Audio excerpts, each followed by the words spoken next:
So I mean, look, I get it that like if you're a big DC fan or whatever, and you haven't gotten anything from the DCU for like years now, and all of a sudden you get a movie, all of a sudden that's a big fucking thing. I don't care who it is, Superman or who it is, right? Yeah, I agree. Peacemaker season 3 is out right now, 2 at the same time. It's a good moment right now, to be a DC fan, right? But then you got to go back to reality, like, when it goes back, back to static, and we don't get another film till Supergirl, like, I don't think it's a good idea to like evaluate or overestimate the quality of that first film of the new DCU, I think you need to be appropriate about the quality of it at the end of the day, right? Yeah. Otherwise, you're like over-promising on something. Oh, if you thought this was good, the next one's going to be even better. Which is never the case, really. But well, that's what I'm saying. I mean, how can you take anybody's opinion seriously on Supergirl or whatever? Next, if like that's their view of the film, I guess, right? I just don't understand people like that. You said this was like a normal person, or was this like an entertainment outlet? I just don't understand if like some people just don't like hear any of the word of or mouth on the street when movies come out at all. Like if they don't hear any of it, and they're just totally tone deaf. You know what I mean? There's just some fans out there that are like that sometimes. True. I think he's talking about the extreme ones. They think that the Superman is like the be-all gray superhero film. Like, those kind of people. We had the same problem with, do you remember, like that whole thing about the Snyder Cut, how it got really culty with some of the fans? Yeah. So that's not to throw, I liked Zack Snyder's Superman. I actually liked the DC movies. They weren't bad. I liked the Snyder Cut. And I liked not the Snyder Cut. That was fine too. The Snyder Cut was great. But how it got really culturally weird. Oh yeah, the whole the like internet? the making of it and the release of it and all that did not help the movie at all. Well, I mean, just the fandom behind it got really a little too much. Is kind of what it was for me. I agree. But probably your comment is probably to the same extent. Like that person who says this movie is like the best. I respect passion from fans. You know what I'm saying? I respect that without question. Whatever it is, whether it's The Walking Dead or whatever we're talking about, I respect passion and all that. And loyalty. But you got to be realistic at the end of the day. With like how received something actually is overall when it comes out. We all have to face that reality. And it's just amazing to me how like so far off jaded like some folks can become about this stuff. Like I mean, anyways, folks. This is the MCU's Bleeding Edge YouTube channel and podcast. We're not this is not a therapy session. This is a cold start to another The Walking Dead Daryl Dixon, the longest title in the history of The Walking Dead history. Except for last one. Book of Carol, season 3, episode 4 recap title show here tonight. Dave from Walking Dead is back with us on the guest panel. Audrey's a pop culture guy. I'm blessed to be Jeff S, aka TrueKnowledge. I'm the co-host of Bleeding Edge. Very happy to be here. I love to talk about The Walking Dead. And Andres and I are always together on Monday nights usually, and it's always nice to have somebody with us and not just be us, alone. So. Very thankful, Dave. Happy to be here. Having your opinions here are very much appreciated this evening. And we got a great episode to talk about. And as far as gun goes and the DC and Superman and all that, I'm excited. I'm not a really super massive DC fan, but I'm excited about what's going on there. I like the slate that they put out, right? And I like the fact that HBO is doing all their TV shows. That's a plus. You know what I mean? It can't be bad for them, for their shows, So there's a lot there to look, a lot of potential there to be excited about. But you never know at the end of the day, we like to be realistic here, folks, when it comes to the quality of what we cover at the MCU's Bleeding Edge. That's why we don't, heap a ton of praise on series like Dead City all that much, we're not massive, super excited sometimes about some of the episodes when we watch it. I think Dave agrees with us on that. And we'll get into that tonight, I think, obviously. But so Dave, Daryl Dixon, season 3, Book of Carol, gotta throw that in there, right? Or it's not. I don't know. I don't think it's the Book of Carol anymore. I think that was last season. Does it sound? Is it okay to just call it Daryl Dixon? Season Yeah, won't yeah, be canceled. it's I been don't like think. that. Yeah. Yeah. They've been saying Daryl Dixon. That's it. Yeah. It's just season 2. They just say Book Yeah. of Carol. That's it. Are they actually branding it just Daryl Dixon as well? Like, Yeah, that's it. Okay. Yeah, because that title is long, you know? Yeah, we made fun of it extensively last season. The Book of Carol. Wait, The Walking Dead, Daryl Dixon, The Book of Carol, and then I'd add Shamalama Ding Dong, K Thanks BBQ. When you add The Walking Dead as a prefix to your show to start off with, that already lengthens your title a lot. You know what I'm saying? Because when you actually spell out The Walking Dead, it's three long words. You know, The Walking Dead. That's a lot. Yeah, it completely ruins your episode titles on YouTube. Yeah, basically, that's a lot to if you ever spelled it out. Before you actually then get to the Daryl Dixon part, you know? Yeah. What's the episode name? Another long name. For real. 99 character limit. Come on. That's right. People actually have to like hunt for like your actual episode number that you're going to be recapping or talking about, you know, because the title's so long. Yeah, I mean, and they've done it with all of the spin-off shows, like at least the Ones Who Live and Dead City, you know. So they've done it with all of them. Did they do that to the other spin-off shows that they had during The Walking Dead, Dave? There was the Fear the Walking Dead, this is how the ball started rolling. Fear the Walking Dead. Yeah. And then was it released as The Walking Dead, The Fear of the Walking Dead? Did they have the prefix? No, it was Fear the Walking Dead. But wait, it gets worse because then came The Walking Dead World Beyond. So The Walking Dead World Beyond. And then came The Walking the next one was The Walking Dead Dead City. Then The Walking Dead Daryl Dixon. Then The Walking Dead The Ones Who Live, which is like the ultimate long title. They didn't start adding the Walking Dead prefix until they started doing the actual legitimate spin-off shows. You know? Correct. So I don't know if you remember when they were coming out with when they had announced. Let me be real. Let me be fair there. The character spin-off shows, not the real spin-off shows. The other ones were real, you know. Oh yeah. Well, even when they were talking about The Walking Dead World Beyond, I don't know if you remember at the time. This is around season 10 of The Walking Dead. There's this whole fanfare about. What's Project? Andres and I were out ski from The Walking Dead by that point, so we were not involved in like whatever was going on with you know, that spin-off show. Well, what I thought was really fun though about that time period was that you had like months and months in advance where they announced the idea of the show, and then there was so much speculation for it. However it turned out is a whole separate matter. But the project name at the time was TWD3, right? It was their third spin-off. Mm-hmm. Yeah. And then eventually the working title, it's the production title. What they called it in the background was called Monuments. But then they actually turned it to the internet to find out what they should call the series. And so for the longest time, it was just this endless slew of spin-off titles based on what little information that we had. And some of them got really close to what the show ended up being called too. Did they actually put any of that show out on the internet? Oh, or was it released on AMC like all the other stuff? No, this is on TV. This made it to TV as well. Okay, I was just wondering because you added that internet element. I wanted to just ask you quick: did they actually go to that extreme, you know, and go in that direction at all? You know, because sometimes that happens. Well, yeah, I think that you're right because that's what they did for The Ones Who Live they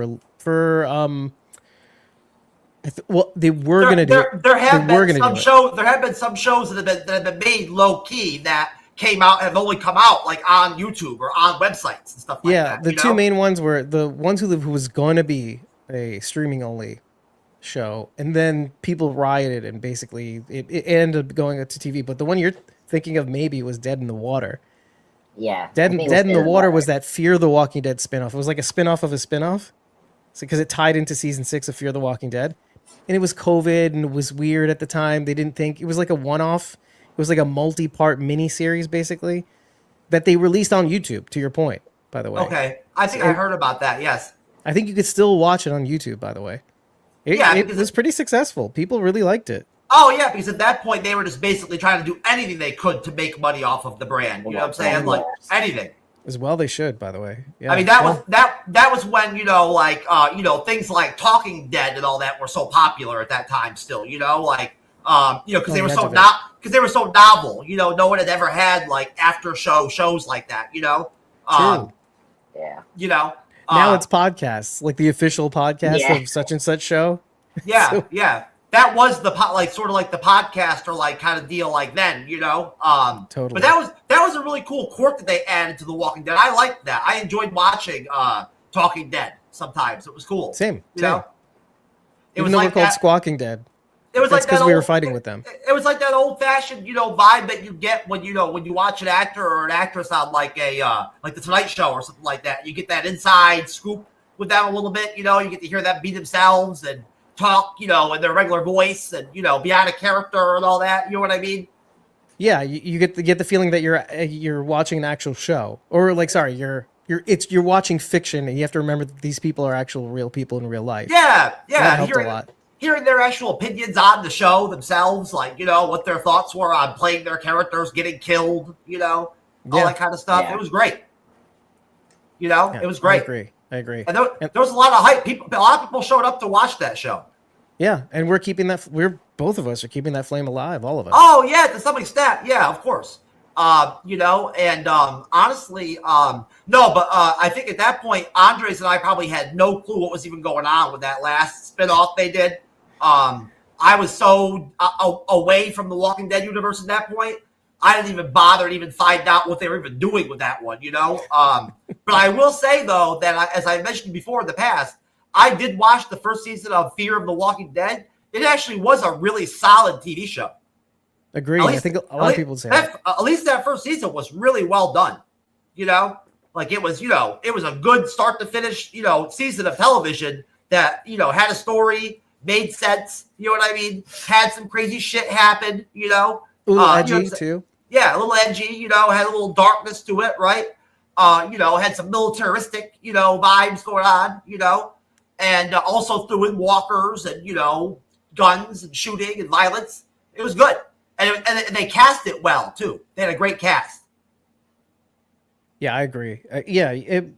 Cliff Curtis, the B actor from a ton of things too. Kim Dickens, who was on. Kim Dickens was very popular at that point in her career. She was hot. Yeah, Deadwood. That's what I was thinking of. Deadwood was her claim to fame.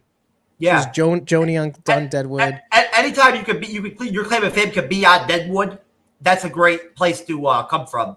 And Garrett Dillahunt, who eventually made it to Fear the Walking Dead in season 4, he was on Deadwood twice as two different characters. I mean, honestly, you know how HBO is when they cast. They cast a lot of times, a lot of like non-known, you know, no name type of, you know, newer actors and actresses for a lot of their projects. They always have, you know. Yeah, It's not new for them at all. You know what I mean? Absolutely. So at that point, when it came to Deadwood, yeah, there were just a lot of random actors that came out, were great in certain characters on that show, but then really didn't do anything else anywhere else, you know? Yeah, unfortunately. For many of them. Oh, But yeah, then and even the other guy was in there too eventually in season 3. The guy who befriended Joni, the older gentleman. I don't know if you remember, but he was in season 3 of Fear the Walking Dead. So just like there were a couple of Deadwood people that got thrown into Fear the Walking Dead. That's always great. That's always great to see that kind of connection. I mean, Deadwood was great. I still haven't watched the movie. I'm gonna watch it soon. Oh, yeah, I know. I didn't realize it was on Max and I could watch it until recently, so I'm gonna watch it. But that show started a lot of careers. I mean, there's a lot of television actors that you know made a lot of money off of being on that show. You know, overall, totally. you know, absolutely, yeah. And Great show. certainly, what's his name that played Schweringer on the show became so popular that he became like a household name almost. You know, that Irish actor that played Al Schweringer or whatever. Yep. With the voice of his, come on. Yeah, from the John Wick movies, you know. Mm-hmm. Yep. Right, Andres? Andres, you know what I'm talking about? He's like, I've never seen the show in my life.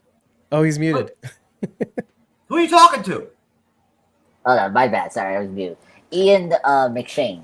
That's Ian right, McShane. Ian McShane. Ian There you McShane. go. Yeah, that's the one Yeah. you're talking about. Yeah, He was nominated and won a bunch of Emmys for that show. He actually he was very well taken care of award wise. yeah, I he's a imagine good actor. so. Not many actors on that show were nominated for very much, but he was. Yeah, he basically ran that show. Yeah. Yeah, him 100%. and Timothy Oliphant were kind of like the number 1 to the number 2, you know? Agree. Yeah. Yeah, but they had a great ensemble cast on that show. I mean, I can go on and on about it, you know? They had so many good characters, you know what I'm saying? Oh, I agree. And that setting in Deadwood in the old town was just perfect, you know?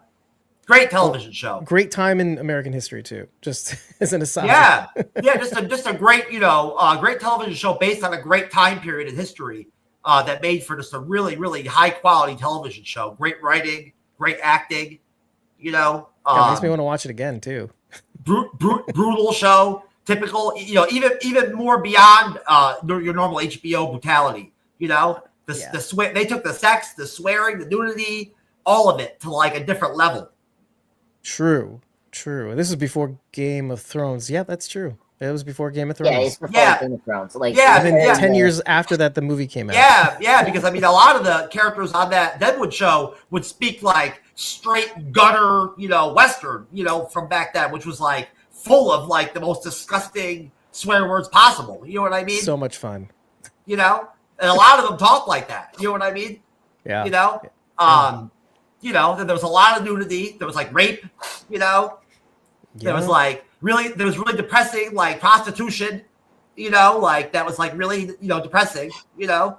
Yeah, don't fall in love with anybody in the show because you never know when they'll take them away. Oh, that sounds like The Walking Dead, actually. Yes, and Game of Thrones. Dave, me and my mom bench watched the whole 8th season of Walking Dead. Of Game of Thrones. Sorry. Sorry. I didn't watch Game of Thrones. I didn't watch Game of Thrones. I honestly did not watch the whole thing. But from what I understand, they didn't really have that many nude scenes or that many like really crazy sex scenes. Initially it was a lot. Yeah, it was a lot in the beginning. They calmed down during the later seasons. Yeah, the first 3 seasons, I would say, there's almost one could say there's too much nudity. I know there was a lot of male nudity. There was a lot of like male nudity. Also, like in addition to all the other nudity, there was some male nudity. HBO is known for doing that for a long time now. That's not new for them, you know. They've always been the network for male nudity, you know. Ever since Oz, you know. Yeah, true. That's true. You're right. Ever since Oz, when you would see the prisoners in the showers naked and stuff like that all the time, you know. Unfortunately I do. No shade, but there was a lot of full penis shots in those shower scenes. You bet. It's like there was a lot of rape on that show too. That's also true. Wow, it's like as though they're on the right network for that sort of thing. Yeah. Oh yeah, HBO is the only network forever, like throughout history. Their slogan, where you could go, rape. It was like the one place where you could do stuff like that. You know what I mean? Yeah, premium channels. It's true. And they could get away with it too. Like nobody really complained. Well, we were even talking about how it was only on the premium channels that you could actually swear for the longest time, and then here we are in Daryl Dixon. When Oz came out, F-bombs every episode. When Oz came out, it was shocking to people. It was so graphic and like, you know, fucking violent, you know what I'm saying, and all that, you know, male nudity and, you know, gang violence and all this shit. But yet, it was just viewed as like a television show that people talked about, you know what I mean? And it was like, you know, kind of like, you know, really R-rated, but nobody like put it down or said it was like there was a problem, you know what I mean? Well, because it wasn't on broadcast networks and it was so limited by people who had money to actually play it. So that's right. And we didn't have streaming necessarily back then, so you had to be there basically. HBO never gets that backlash from anybody. They never get that. People I think generally treat networks like Showtime and HBO as a different caliber. Yeah, it's not to say that it's always worked out for them, because that's not always been the case. I'm trying to think of like an example off the top of my head. But there's an expectation, if you've watched HBO series over the years, there's an expectation after a while that you're going to see female nudity, you know, full vagina nudity potentially, or penises, rape, you know. Yeah. So, you know, severe violence, domestic violence. You know what I'm saying? You know. Yeah. It's the H in HBO. It's homoerotic, bulbous penises, organization. It's so amazing though when you think about though that HBO for all these decades has been putting these shows out and getting away with all this stuff and not getting really fucked with about it at all, just because of the fact that they are a pay for view product. Yeah, and it's all the framing too, right? Because if the expectation is that you're buying like a premium network where it's safer, there are more guardrails for creativity and blah blah blah, then people walk. There's like a mutual agreement that okay, we're agreeing that we're going to see things that may not be great for broadcast television, or will definitely not be great for broadcast television. So That's right. Expectations mean everything. That's really what it is. And once HBO started just doing the stuff right off the bat in some of the shows, it became clear at that point. It was already shocking to begin with. When they first started doing the stuff, at that point, it became part of their identity, and you almost expected it to happen in some of their shows. Yeah, 100%. Basically, and for a while there, any HBO show that came out of any genre, you still figured that there would end up being like sex scenes, or nudity or whatever, like on that show, Yeah. Like, it didn't matter who they cast, what actors they were, what actresses, whatever. It was HBO, so you knew there was going to be that risque line that was going to be crossed. Yeah. Yeah, that you would see more than you would normally see on a regular television show. People would go to the bathroom on an HBO show. Yeah. You'll see that maybe. Not like literal poop, but like, squatting on a toilet or something like that. we kind of saw poop in the Oz, if you remember that very iconic thing. So yeah, I was starting to forget. Yeah. This was 30 years ago at this point now. HBO created that space in a way for all these other networks that are out there now that are getting away with, FX doing like, some of their like more R-rated, mature audience level content, that they're putting out on cable now. You know what I mean?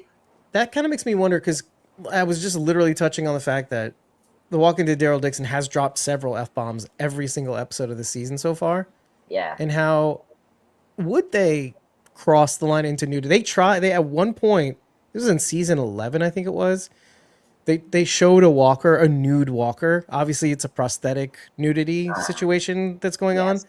But that does make me wonder, will The Walking Dead, through one of the spinoffs, go into the realm of, showing a little bit of nudity that they otherwise wouldn't? Because it seems to be going in that direction. I just don't see it. After all these years, I don't know why they would suddenly go there. I don't disagree, by the way. Yeah, but it would be interesting to see it. They've always really stayed away from that kind of stuff, Sure. Yeah. Sure. Yeah. I mean, honestly, they stayed away from even having relationships with characters and stuff like that. You know what I mean? Like they never really pushed a lot of that. Yeah. I think that the only time we'll probably see that, I don't know. I agree with Jeff. I don't think we're gonna see that ever in these spin-offs. But if we're gonna see like the Walker like nude, it'll be like a homage to like because we see you could see a brand new Walker that just got killed that's nude because they lost their clothes or something like that. Yeah, exactly. I mean, every Saw movie has that. Like 28 Days Later has that. The Night of the Living Dead has that. So like, it's a very traditional thing. So it will be there, but it's not going to be like gratuitous like some. The Walking Dead has just never had that vibe of a show as a spinoff or of any kind. Where it felt like there was a place in it to have actual like sex scenes of any real kind. Or assault like the governor almost like sexual assault Maggie during season 3. That was like kind of the closest they did. They took that about as far as they could. Yeah, exactly. I mean, if the comic books, like it did happen. They were like, in the books, the comic books, they took it far, but the OG show didn't like go as far. Makes sense. Well, they were working with AMC. They had to temper some of that down. To get it out on television at the end of the day. Well, and they wanted people to watch it too. I don't think they could go that far. No. They want to reach as much audience as they can, I think. That was the thing for The Walking Dead, where like Breaking Bad had some nudity. Like the other shows from the AMC, they were allowed to do it because they weren't like they were aimed for like mature people. But Breaking Bad was the kind of show, from what I understand, that had room for things like that to occur. The Walking Dead was never the kind of show. It was never built as the kind of show where it would ever make any sense for all of a sudden there'd be an episode where you'd have a random nude scene or something like that, No, as they say before, like they were because they knew that there was going to be a young audience watching that show. So like me, like they were a little more careful about that, Well, how old are you, Andres? Me, I'm I'm sorry, I had like ganged up on you now. I'm 29 right now. So I'm doing the math, man, and yeah. Yeah. That's the thing. Like that's what I was gonna say. Also, is that Yeah. how many years we've been doing this, and you find, oh, the father and his kids were watching The Walking Dead, and they grew up and they turned into teenagers or 20-year-olds, and it's like, Yeah. what? Yeah, and I think They wouldn't have been able to do that with nudity or when it boiled down to it, The Walking Dead was just not that kind of show where they wanted to go in that direction. And smart AMC wasn't really known for doing a lot of things like that anyway with their shows, like having open nudity and stuff like that. That's still only mostly been the HBO's territory, or Cinemax, or Stars or like that. But I think that for some shows that stuff can work, and it can be a good thing to add in. Other shows it just doesn't work, Honestly, after being a Walking Dead fan for so long, it would be so awkward if they suddenly added angles like that, like nude scenes and things like that. It would be weird. Yeah, I agree. It wouldn't feel like The Walking Dead. It would feel weird. Yeah. Although, did you guys watch The Ones Who Live? Yes. Yeah, of course we did. It was like that 5th episode. No, it was the 4th episode. Years gone by. Yeah, that 4th episode where they're in the apartment. It was like, it could have happened then. Yeah. And we would have been like, yeah, that makes sense. Also, how hot is that? They could have had a very brief sex scene, and that would have brief nudity, right? Yeah, there could have been a little penetration or something, like a little some mock penetration, where it's like, mock penetration, yeah. You know what I mean? Where the guy's do know what you mean. Where Rick's on top and she's on the bottom, like that. You didn't have to explain it. They could have slipped that in there, and that would have been okay, Slip that in there. You like that? Yeah, I did like that. The fans probably would have liked that. Yeah, they would. Oh my god, they already liked it so much already. So much. Oh yeah, I liked it. Rick and Michonne being together was a very popular concept. Even the dog loves it. Yeah, most definitely. No, from what I can remember, from when I was still, clinging in there as a Walking Dead fan, when Rick and Michonne started to have feelings, that was actually something that the fans wanted to see happen. That was a good thing, Yeah, I agree. It's weird hearing people when they do say they didn't see it coming, or I mean, I didn't see it coming at the time, and I wasn't connected to the fandom on the internet at the time, but the fact that it did happen was like, yes, I'm open to this, and this opens up a whole other avenue of character development that ended up in The Ones Who Live, which is great. When Andres and I left the show, we left right when Rick's one very, very short time love interest got killed in that final battle, at the town, right? Then that's when me and Andre stopped watching, and that's when the relationship between Rick and Michonne really started to develop, and I would tune back in occasionally, and then I would see them together, Right, Jesse Anderson, and then on to Michonne. Yep. Yeah. I mean, there's a reason why fandom was like surprised, because it was different from the comic books. Because I think what's the name? Andrea, yeah. Was Rick's girlfriend? Was Rick's girlfriend, right, in the comic books, and obviously in the show, she wasn't there. I loved Andrea. Andrea was a great character. They could have kept her around for multiple seasons, and she would have been a very effective, valuable member of that show. I don't care. I don't see, some people didn't like her, but I thought she was great for The Walking Dead. At the time, I didn't like her, but obviously, having gone on this long and had time to reflect, I even like Shane. By the way, I even appreciated Shane after years later. Yeah, all of the but original, Andrea as well. All those original characters all have their spot in your heart, kind of. You know what I mean? Even 100%. the ones that died early, but still, it sticks with you. It does. Looking back, at how all the characters started, right? And just the fact that she was a part of that original group, even if maybe she wasn't everybody's favorite character, you know what I mean?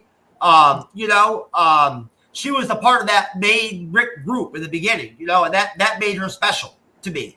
So when we lost her, I didn't like it as a fan. Yeah. I think the big takeaway for me though was that both she and Shane, let's call them the most static figure, the figures that caused the most ire among fandoms, is it. You learn that they weren't wrong, right? You're like hating them at the time, and you don't like them. You kind of want them to die, etc. But like at the same time, you get this far in, you look back, you're like, oh, they were kind of right. They're kind of right, and then the show kind of makes it so that they are even more right. They're not completely right, but you could appreciate their take on what's happening here right now. Yeah. Oh yeah, yeah. Most definitely. Shane was. I like Shane from the beginning. You know, like despite he was like, you know, because he was an antagonist for Rick. I mean, John Bradford was always great. With Andrea, I started to like her more when she was paired with Michonne in season 3. That was where I cared more about her character. Yeah, and you know, I wish, like as Jeff said before, I couldn't mind if she stayed longer because of the Michonne relationship. That was a fun plot line because it was mysterious and we didn't really know what was going on with that. You know what I mean? Yeah. You know? Yeah, exactly. And I just thought they were good pairing. So that's always a key thing with this Walking Dead shows. It's like if you pair with a good character, then your character is really good.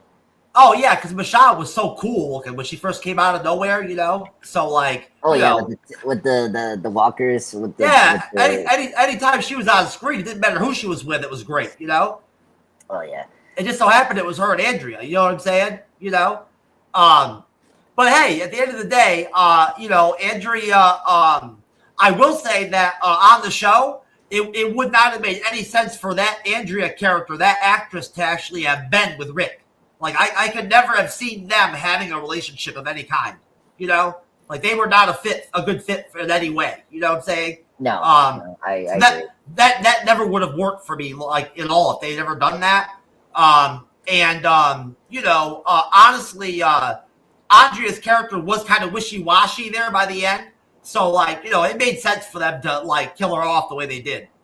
Yeah, and if they were going to do it, they would have had to lay the groundwork ahead of time a little bit. There'd be a little bit more cooperation. Like right around the time they would have kicked out Carol from the prison, that's when they probably could have gotten away with it. Like like a little overlap between when Laurie was around and when not. But I think they saw there was just no on-screen chemistry. They didn't barely. I don't know if they interacted even very much too. No, they didn't. Who? Andrea and Rick, sorry, that's what I meant. Oh no, they had very little dialogue with each other.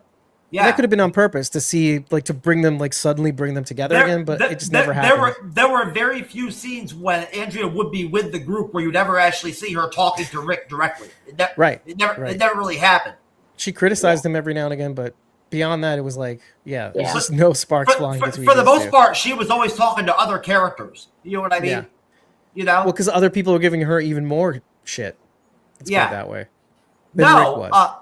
No, I mean, I think at that point they really wanted to eliminate that first group. They wanted to kill off the majority of that first group of those original characters. True. You know, and fill them in with new characters. You know, sure. And they did it, and it worked well. You know, for sure. But so you got to tell me though, honestly, that last Walking Dead spinoff, not the Fear, but the one that came out after. What the fuck was it even about at that point? I could tell not a lot of people like that spinoff. I actually happened to like it. I thought it was a good idea. I don't think it did what I think they wanted it to do, because I think they were trying to go for an even younger demo. Yeah. Basically, we're talking about maybe. What did they do? Like, did they super, like, you know, go youthful with all the casting and all that on the show? And yeah, well, I mean, these are a bunch of teenagers that came from a community in the first episode that was a sheltered community. They made it yay far into the apocalypse, probably 10 years, I think it was. Yeah, that's what they said it was when they were prepping for it. And yeah, they made it just as long as every other community did, with the time jump and everything. And turned out that their world kind of got turned upside down through various reasons. You know, CRM, eventually it ends up being the CRM origin story. Yeah. There are mentions of Rick, I think, here and there, or maybe one at least person. Jadis is in that series as well. Jadis is the character that appears most in most spin-offs, by the way, too. So it's Jadis in so they World decided. Beyond. they decided to go ahead and initiate the CRM in that show and get them going. Such an eyeful of them. So about 2 seasons long, you got a good eyeful of them, and it was a good prepper for what you would end up seeing in The Ones Who Live, by the way, too. Yeah, I'd argue you get much more of an eyeful of them in The Walking Dead World Beyond than you did even in The Walking Dead: The Ones Who Live, in a manner of speaking, but like the operating machine of the CRM. Well, you got to see actual citizens in The Ones Who Live, but you saw a lot of the military in The World Beyond, the structure. Yeah, most definitely. And I love the CRM. I thought they were a great villain, so I think that would have been cool to watch. So original. I'm not a fan of the younger versions of shows, with like the teenager actors and stuff like that, really, Sure. But there's a lot to not like in that respect, by the way. Well, look, now we're talking about Daryl Dixon, and that's its own kind of show, Are we? Yeah. These Walking Dead character spin-off shows are totally different than The Walking Dead or the Fear of the Walking Dead. Totally different stories, totally different goals with the shows. I agree, by the way. What they're trying to accomplish is totally different, And so, Dave, since it's your first time with us on season 3, what are your thoughts on Daryl Dixon season 3 so far, going into episode 4? Oh, that's actually a great question, because I hadn't really asked myself that question. For example, let's start with 1 and 2. 1, masterpiece. Loved it from beginning to end. There was no bad episode. 2 was a roller coaster. 2 was like, I don't know if I like this season. You get yay far in, you get most of the way through, and all of a sudden, you're like, I hated this episode. And then as you start talking about the episode, you're like, why do you hate this episode? Like, well, actually, you know what? I don't really hate this episode. I hated what happened in this episode. Damn it, you got me. What I hated about this episode was that we lost certain people along the way, and then it's so tragic. And then that carries into season 3. So in terms of season 3, the thing that I like the most about this season is that, unlike The Walking Dead, did you guys end up watching the tail end seasons of The Walking Dead at all? No, I caught a couple of the final episodes, but honestly, man, Okay. I was so far removed from the show at that point. I had a hard time really being able to understand what was happening. Okay, fine, because there's a plot arc that had been laid. The groundwork was laid in the end of season 10 with the bonus episodes with a character called Leah with Daryl. It's a love interest for Daryl during the 6-year time jump where Daryl was looking for Rick's body. So that ends up going away and comes back in season 11. That bonus episode of season 10 lays a groundwork for what happens in season 11. Of which there was not a good payoff, in my opinion. The character comes back in the second part or the first part of season 11. That may be right. Yes. And then she ends up expiring at the third. There's parts A, B, and C in terms of season 11 because it was 22 episodes. 22 episodes. So there's a part B, at the end of part B that closed that arc. She dies because she was about to kill Maggie. What we wanted from Daryl after that happened was for him to feel something, because this was his first love ever. It was implied, though not shown. We talked a lot about HBO and having sex scenes. It was implied in a couple of the scenes that they had sex and they had a relationship and time to be together. And he just wouldn't stop looking for Rick's body. And she's like, well, I kind of want to be a person instead of The Walking Dead. Can we do that? He doesn't answer her. She goes away mad. And then she comes back as a terrible person in season 11. So bringing us back to season 3 of The Walking Dead, Daryl Dixon, what we didn't want to have happen to Leah, the result of Leah being in his life and him having to put her down, literally. So too, I did not want to have happen with Isabel being gone. I wanted Daryl to hurt. I mean, I don't want Daryl to hurt, but I wanted him to hurt as a result of losing Isabel. And we're seeing that this season. So they're already making me very happy, even though it's pretty sad that he's so affected by this, that he just wants to go effing home, which I think people like generally. The Walking Dead crowd that loves the Walking Dead flagship show loves the idea of going back home. Like, go home to Rick, even though you don't think that he's alive anymore, but we know. But he's kind of being an asshole about it. So it's like, okay, do you really want to meet Rick after being such an asshole in Spain? It's like this the way you want to leave that kind of impression on the audience before you meet Rick again? Anyway, so I like it. Even though he's being an asshole, and actually not even though. Actually, I like the fact that he's being an asshole because, again, ramifications. We want to see ramifications. It's not like the Freak of the Week shows like Smallville. Remember how it started? It was like Freak of the Week. Oh, you kill that character, you move on to the next one, and blah, Yes, blah, blah. yeah, I remember that. Yeah. We want like the people you lose along the way to actually make a difference in your character, like to hurt your character and to have that hurt stay. So that's why I'm liking this series. So, and Carol, she really does feel like the weight's been lifted. And the fact that I can feel that and not pretend like, oh, wait until another kid dies is pretty cool. Is like you can actually feel that she may have a future, even though that's usually a sign that that character's about to die. So there you go. That's my assessment. Okay. Andre the Pop Culture Guy, sir, what are your thoughts on Daryl Dixon going into episode 4? Yeah, so far good. I agree with what they say here before. I like so far the character development for Daryl and Carol. I think that's so far the strength of the season 3. Also the new setting. I think one of the good part about this, I was worried about the setting on Spain, and because I thought initially we were going to be in the UK, but that didn't happen. So I thought, I was like, okay, and then so far it's good. I mean, the strengths. I'm so happy that so far since episode 4. Since season 1, the show has done a really good job of doing side characters. That's been a big complaint with us with Dead City, where it's like there's no good side characters. There's one or two, but Daryl Dixon so far has done a really great job of making good side characters for our main protagonists of Carol and Daryl. Go ahead, Dave. Yeah. You felt me wanting to say something about that? Yeah, go ahead. I just thought that was a really cool insight, but I wanted to mention because I don't know if you know, but Jimmy Simpson from Westworld?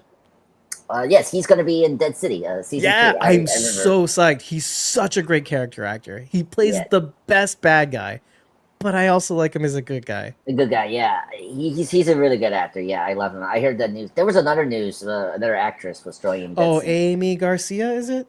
Am I wrong? Was it? I think it's Amy Garcia. I'll check.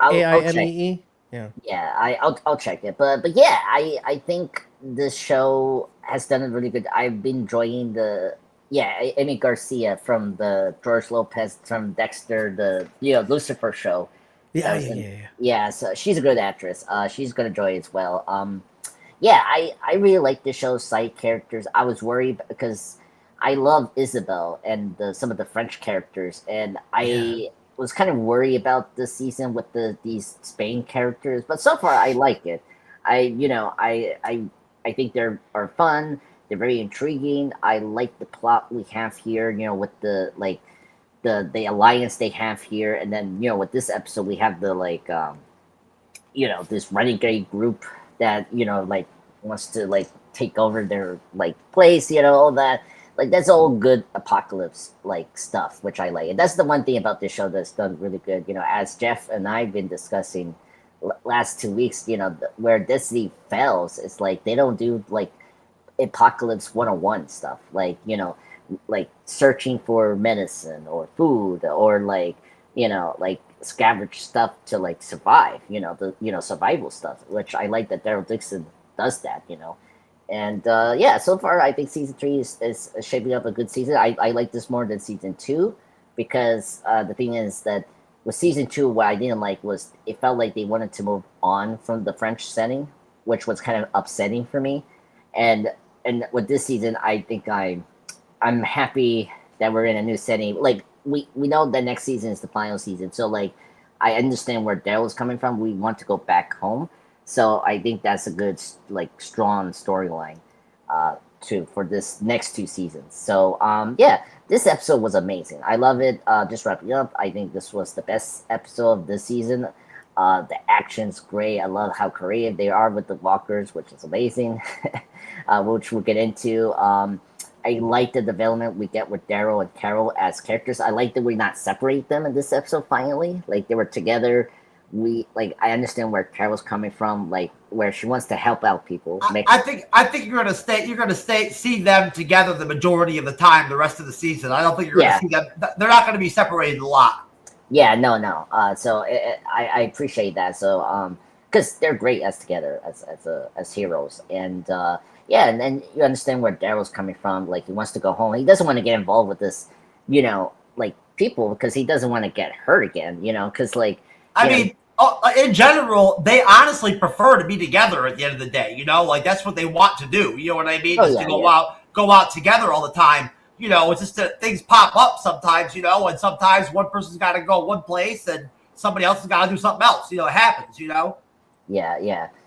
But yeah, I really appreciate that, and it was a good episode. I was very happy because the last 2 episodes were good. They were getting into this like new setting, and so I was happy that we like speed forward with the plot they have here, and I like it. I'm very excited for the next 3 episodes that we are gonna have, and hopefully they get more action in these episodes because because last 2 was like we had one walker scene and then that was it. So I was happy that we got more action. Sir, after that massive 35-minute battle that we got in episode 4, you want more action? I mean, more like dead. Kills. I mean, I don't know. I see so many like zombie stuff. Is like give me some kills, like zombie kills, or something like that. But there's always at least some zombie kills or whatever in Daryl. Yeah, that's true. I mean, I'm like at least I'm engaged with the character. So like that's all I have to say. So I think this was a good episode. It moved forward the storylines for this season, which is good. And I'm very excited to talk about this episode with you guys. Yeah, most definitely. I think that season 2 was tough because they wanted to bring Carol into the show, for the first time, really, like bring her in, right? But they decided to start the show off with them apart, and then have that be the season, where you had Carol's plot and then you had Daryl's plot, and they would go back and forth, and that was the season for a while. You know what I'm saying? And that honestly maybe did not work the best, in the end of the world. You know what I'm saying? It was kind of just okay, them going in that direction. You know what I mean? Yeah. And then once you even got them together in season 2, it kind of took a minute for them to find their footing again. As characters on screen. You know what I mean? It took a minute for them to kind of find their groove, which they did. But that's what turned it around for me, by the way, is that awkwardness and that weird out of syncness. Yeah, you don't like it, but I actually liked it that I didn't like it. But that made it a little made making season 2 a little harder. You know what I mean? That made the show a little harder. Then you had them wanting to wrap up the storyline from the first season, right, with Isabel and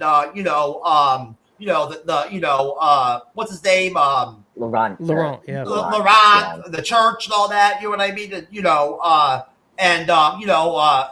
Janae, Lady Janae, the main villain, that one soldier that was friends with Daryl, that was cool, that worked for Janae, that one guy. I'm forgetting. The guy whose brother got killed right there at the bat. Episode 1. Yeah. So they wanted to wrap up all that stuff too. You know what I mean? Which is still a loose thread, by the way. Yeah, the parents stuff. They wanted to wrap that up in season 2. And it kind of was a little wishy-washy. You know what I mean? Like wrapping it up. So it was just they had a couple kind of things going on. With season 2. Yeah, I really feel like the show is a lot more freed up in season 3. Like it's a lot freer to do what they want more, and they have more options on the table. Yeah, I agree. You got the kid out of the way, and you tied up almost basically just all the loose whole, ends. Where things left off with season 2 set us up perfectly for season 3 to where no matter what kind of happened from jump, it could be, kind of, just a wide open balls to the wall kind of, let's see what happens kind of, type of TV show, Yeah, I should mention there was one more loose end that we brought up in last week's conversation. Oh, and what's his name? Is not I don't know if he's a loose end or not. That one guy, Carone or whatever, Cadrone or whatever. That was one. That's one of them. Andres forgets for some reason, but he went crazy in the finale of season 2. Yeah, I did. The gas made him crazy, and so he ran away. Wait, so there's one more. There's another loose end. He could be alive, and he was a very durable motherfucker, so you never know. Like he can survive. Hundo P. This guy is still out there. We don't know if he's following Daryl and Carol. That'd be so strange if he actually suddenly showed up again in the show. I'd be like, what the fuck? And he ends up saving them or something. But there's another one. There's another loose end, and that is after what's his name gets Losang. That's what it's. I'm trying to remember his name. Losang, the guy that's like Morgan, but in Mont Saint Michel. He dies. The second Jacinta, his second in command, dies. Then do you remember it was in the 4th or 5th episode of last season? Losang and Jacinta are tied up in the bathroom like Isabel and Daryl were, and then in comes this other girl that she worked under Janae. Her name is Sabine, and she looks like a female Stalin, basically. She was kind of like a big chick, like a big badass chick. Yeah, so she's in like a couple episodes. She doesn't appear anytime afterwards, but she goes, "We're gonna do things differently. We're gonna join the Union de l'Espoir and Pouvoir des Vivants. We're gonna make them together." And she has this like at the end of the episode, like, "We're gonna do better than them." And that's it. And you're like, okay, wait. So is this something that we need to worry about later? By now, hadn't they basically like destroyed each other's organizations completely? Like, yeah. So she picked up the slack, basically. Like there were very few like members of like either organization there by the end. You know what I mean? Like, you know, absolutely true. But I'm just curious to see what happens after that. Like, she has like a handful of people left over, and I don't know. It could be something. I never understood what happened to Janae's whole army and like organization. Like, she starts off in Daryl Dixon as this like massive, like big, powerful player, you know, that like is the boss chick and everything, you know, and like people thought like she was CRM. Yeah, maybe? You know, like she's running these, you know, like doing these secret ship sails in the U.S. to do experiments and all this crazy shit. You know what I mean? And she's all badass and everything, you know, and she has all these troops and weapons and you know, armored vehicles and all this shit, you know, and guns. And then all of a sudden, by like season 2, they had a couple of fights or whatever, skirmishes or whatever. And then all of a sudden, there was like all her like infrastructure was gone. You know? Yeah, because you went after Daryl. It's a big mistake. It's a huge mistake. I don't know, like, because we got the 4th final season, I can maybe see that second like loose thread you were saying, Dave. No. I mean, they moved away from all that. That everything that happened. Come on, bro. I bet you $20 right now. We will never hear another word. We'll never see another character or anything that even happened. I'm inclined to agree with you, Jeff, by the way. I'm inclined to agree with you. Yeah. We would sooner see Cadron over Sabine in the rest of the show has clearly moved on from the entire Paris story is done. Oh, I know they move on. I know that. So I'm just like, I'm not saying that they're gonna do it, but like if they're not going to do it this season, I mean, it could happen in the final season to like wrap up the storyline in the Daryl Dixon show, because so far the Walking Dead universe has so many like loose threads that they haven't answered yet. Yeah. I mean, they already answered. Where's he? Basically, they better hurry up with Daryl Dixon right now in season 3. They got 3 episodes of this season to go, and then one more season next, after that, and they still got to get back home. So like, you know, that's going to take a minute in that boat. You know what I'm saying? You know, so like they don't really have time right now to like go join up with another organization or town or whatever, you know, or whatever, you know what I mean? And, you know, go sacrifice or, you know, and all that shit. They don't really have time right now at this point, you know, like to do all that kind of, plotline wise. Yeah, sure. No, I agree. Yeah. I agree. They really can't afford to like do their normal routine and just join up and help, you know? Listen, but as Abraham Ford says, like, loose ends make my ass itch. So we're just scratching our ass right now. That's all we're doing. Yeah. They can make their whole trip from like to the U.S. on the boat go by in like less than an episode. You know, yeah, that's the 4th season. The whole trip. Like not even the whole episode, and they can just do the whole trip. You know, true. Just show them. They just have them sleeping a lot. You know, hell, they could do a whole time skip. between Yeah. 3 and 4. Yeah. Just show like Just to catch up with Dead City. Just some very like brief, like, you know, stuff on the boat or whatever, just to show that they were on the boat, you know. Yeah. Oh yeah, exactly. 100%. So I want to see him get back to America. Yeah. Yeah. Yeah, we all we will want that, Jeff. But yeah, I agree. That's the one good thing about this season is that the storyline is streamlined. So like we don't have like the usual whistles and blows that we got from the first 2 seasons. So that's the good thing about this season. Well, so here's the big question. Okay, so Dave, what is the big difference you think between Dead City that we covered, that we talked about, right? Dead City, season 2, versus what Daryl Dixon season 3 is doing in 4 episodes that is so different. That Daryl Dixon season 4 has had a great banger episode, so it's obviously that's stating that it's a decent show, a watchable show. Dead City is not that good of a show, unfortunately. It has a lot of it has more bad moments and less excited moments than there are more exciting moments and more positive things. There's less. Yeah, I like the question. Like really, the question that you're asking boiled down is why should we care? Why do we care? What are the big differences between the shows that make just think about it for a minute and analyze that. What are the 3 things you think that kind of just don't work with Dead City but work with Daryl Dixon? Well, I mean, the biggest difference between the 2 shows is the cheat code. The cheat code is scenery change. So yeah, location. Using the location. Exactly. Using the location, not only using the location as an excuse to get excited about something, but also how they use the location. Yes. Part of the thing that we loved about the first of all, let's start with the first season, is every location they went to was something that I could learn about.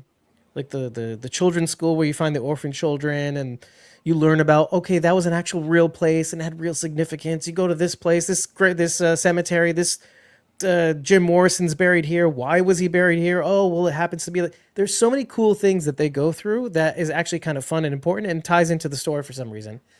Like Daryl Dixon and they didn't get enough credit for that in season 1 of Daryl Dixon. They did such a great job actually, filming in such a lot of like classic traditional scenes in France and in Paris. Well, we gave them that credit. It was really, really cool. Season 2 had less of that, but still had some of it too. We went through that. But so there's that. That's a cheat code, though. If you can go to a different. And what happened with Dead City? Dead City, you were still in quote unquote New York City, even though they were in Boston. Those motherfuckers. So they didn't go anywhere, and that's a lot of the shows. Well, they went to New York City. New York City is New York City. Yeah. Well, here's the thing. So for me, that's old hat, but that doesn't mean anything. You want to see movement in a show. A lot of the times when you're seeing these new shows, had we ever seen in The Walking Dead where they'd ever tried to actually go and like live or anything in an actual major city of that scope outside of Atlanta? Wasn't that really a new concept? Kind of like the New York location. True. Yeah. But you got 1 season of it, right? And so like you're thinking, oh, second season, oh, we're gonna see the same shit again. Like yes, I think it's, but that's the thing. Like it's not that one is better than the other. It's not that one sucked and the other wasn't. It's just that if you had to choose between the 2, okay, this was a cheat code that Daryl Dixon could use. Like use drone shots of beautiful scenery. You're not getting none of that. You're getting some of that in Dead City. It's kind of cool, but it's like, oh, this is kind of gray and boring and gross. You kind of want to see beauty in the darkness. That's half the reason why we not half the reason, but a big chunk of the reason why we like the Walking Dead universe is because, well, okay, it kind of sucks everywhere, but here's a beautiful thing. Here's sometimes the people can be beautiful. But like with Daryl Dixon, the cheat code is, oh, the scenery is beautiful, but the world is dead. And if you're one of the Walking Dead type fans that has that artistic sensibility, that you really appreciated those shots in those episodes of that first season, that were so great. You know what I mean? And it's pornography for people who never traveled before. And I will say easily, hands down, a lot of the Walking Dead universe are people who've never left the United States. If they I did meet some seriously dumbass, I'm sorry to say it, but they were seriously dumbass Walking Dead fans that did not like Daryl Dixon season 1 because they did not like the subtitles, even though a lot of them wouldn't admit it. They didn't like the subtitles, and I watched Dragon Ball Z with dubs. And they didn't care about the French part, the Paris part. They didn't care that part meant nothing to them. You know what I'm saying? That's It was crazy. like, it meant literally nothing to them. It wasn't even valuable to them. Each your So own, but like that's because weird. of that, they didn't like it, and it's just like, what do you even say to that? That's You know? I don't know. I wouldn't be able. You can't say like, oh, you should like it. No, I mean if they don't like it, they don't like it. But I think for the overwhelming majority of the audience, it was a cheat code because people like when people physically move through the environment. If you can move through the environment, people are like, oh, we're going somewhere. I like and that's the big one though. And it looked great visually too, which always helps. Okay, so what else? What are the other things though? What are two other things? Yeah, because I think all the answers really are going to be why should I care? That's really what the question is. Why should I care? And really, when it came to Maggie and Negan, I think they were trying for something that was, when you're trying to grab onto a feeling, but not everybody can 100% get it. That's Maggie and Negan. It's like, okay, tell me why I should care that they're having this drama. Like, obviously, there's a spiciness to picking the two characters that probably hate each other the most in a series, but not really because whatever. When it comes to Daryl and Carol, you care that as they move through the universe, right? We're moving through the universe. We're seeing beautiful scenery. We're going through the history of France and Spain and all that stuff. But we're also, their characters are growing. Whereas like with Dead City and Negan and Maggie, like you see a little growth from Negan, you see a little growth from Maggie, but you're wondering if they are growing as characters. And you may like that. You may like that your characters are kind of stuck and are suffering or in pain, and it's like a tragic poem. You may like that, and I do. I like that. But what do I like more? A story about honest to goodness growth, like these two characters who suffered so much, and they're actually growing, and one has a relationship. I don't think Maggie has the ability to grow, and I think she's already proven that. And Negan already has proven that he can. Yeah. He can, but is he right? Because now in season two, they just haven't decided when they want him to go in that direction yet. You know what I mean? Like, right? Because it sort of feels like we're going backwards with him in a sense. Well, maybe not. I don't know. But that's why the story's been so confounding with Dead City. Exactly. Because it's like, and then what about the secondary characters too? In the Dead City, the secondary characters are badly used. They kill them off really quickly. That's really what it is for me. The deaths aren't even that good, really. Like you don't get to know anybody. You know what I'm saying? Like and then Croat just disappears. Some of the secondary characters that do get screen time aren't very good and don't add anything to the show. Like Maggie's son. You know what I'm saying? Just taking up screen time for nothing. You know what I'm saying?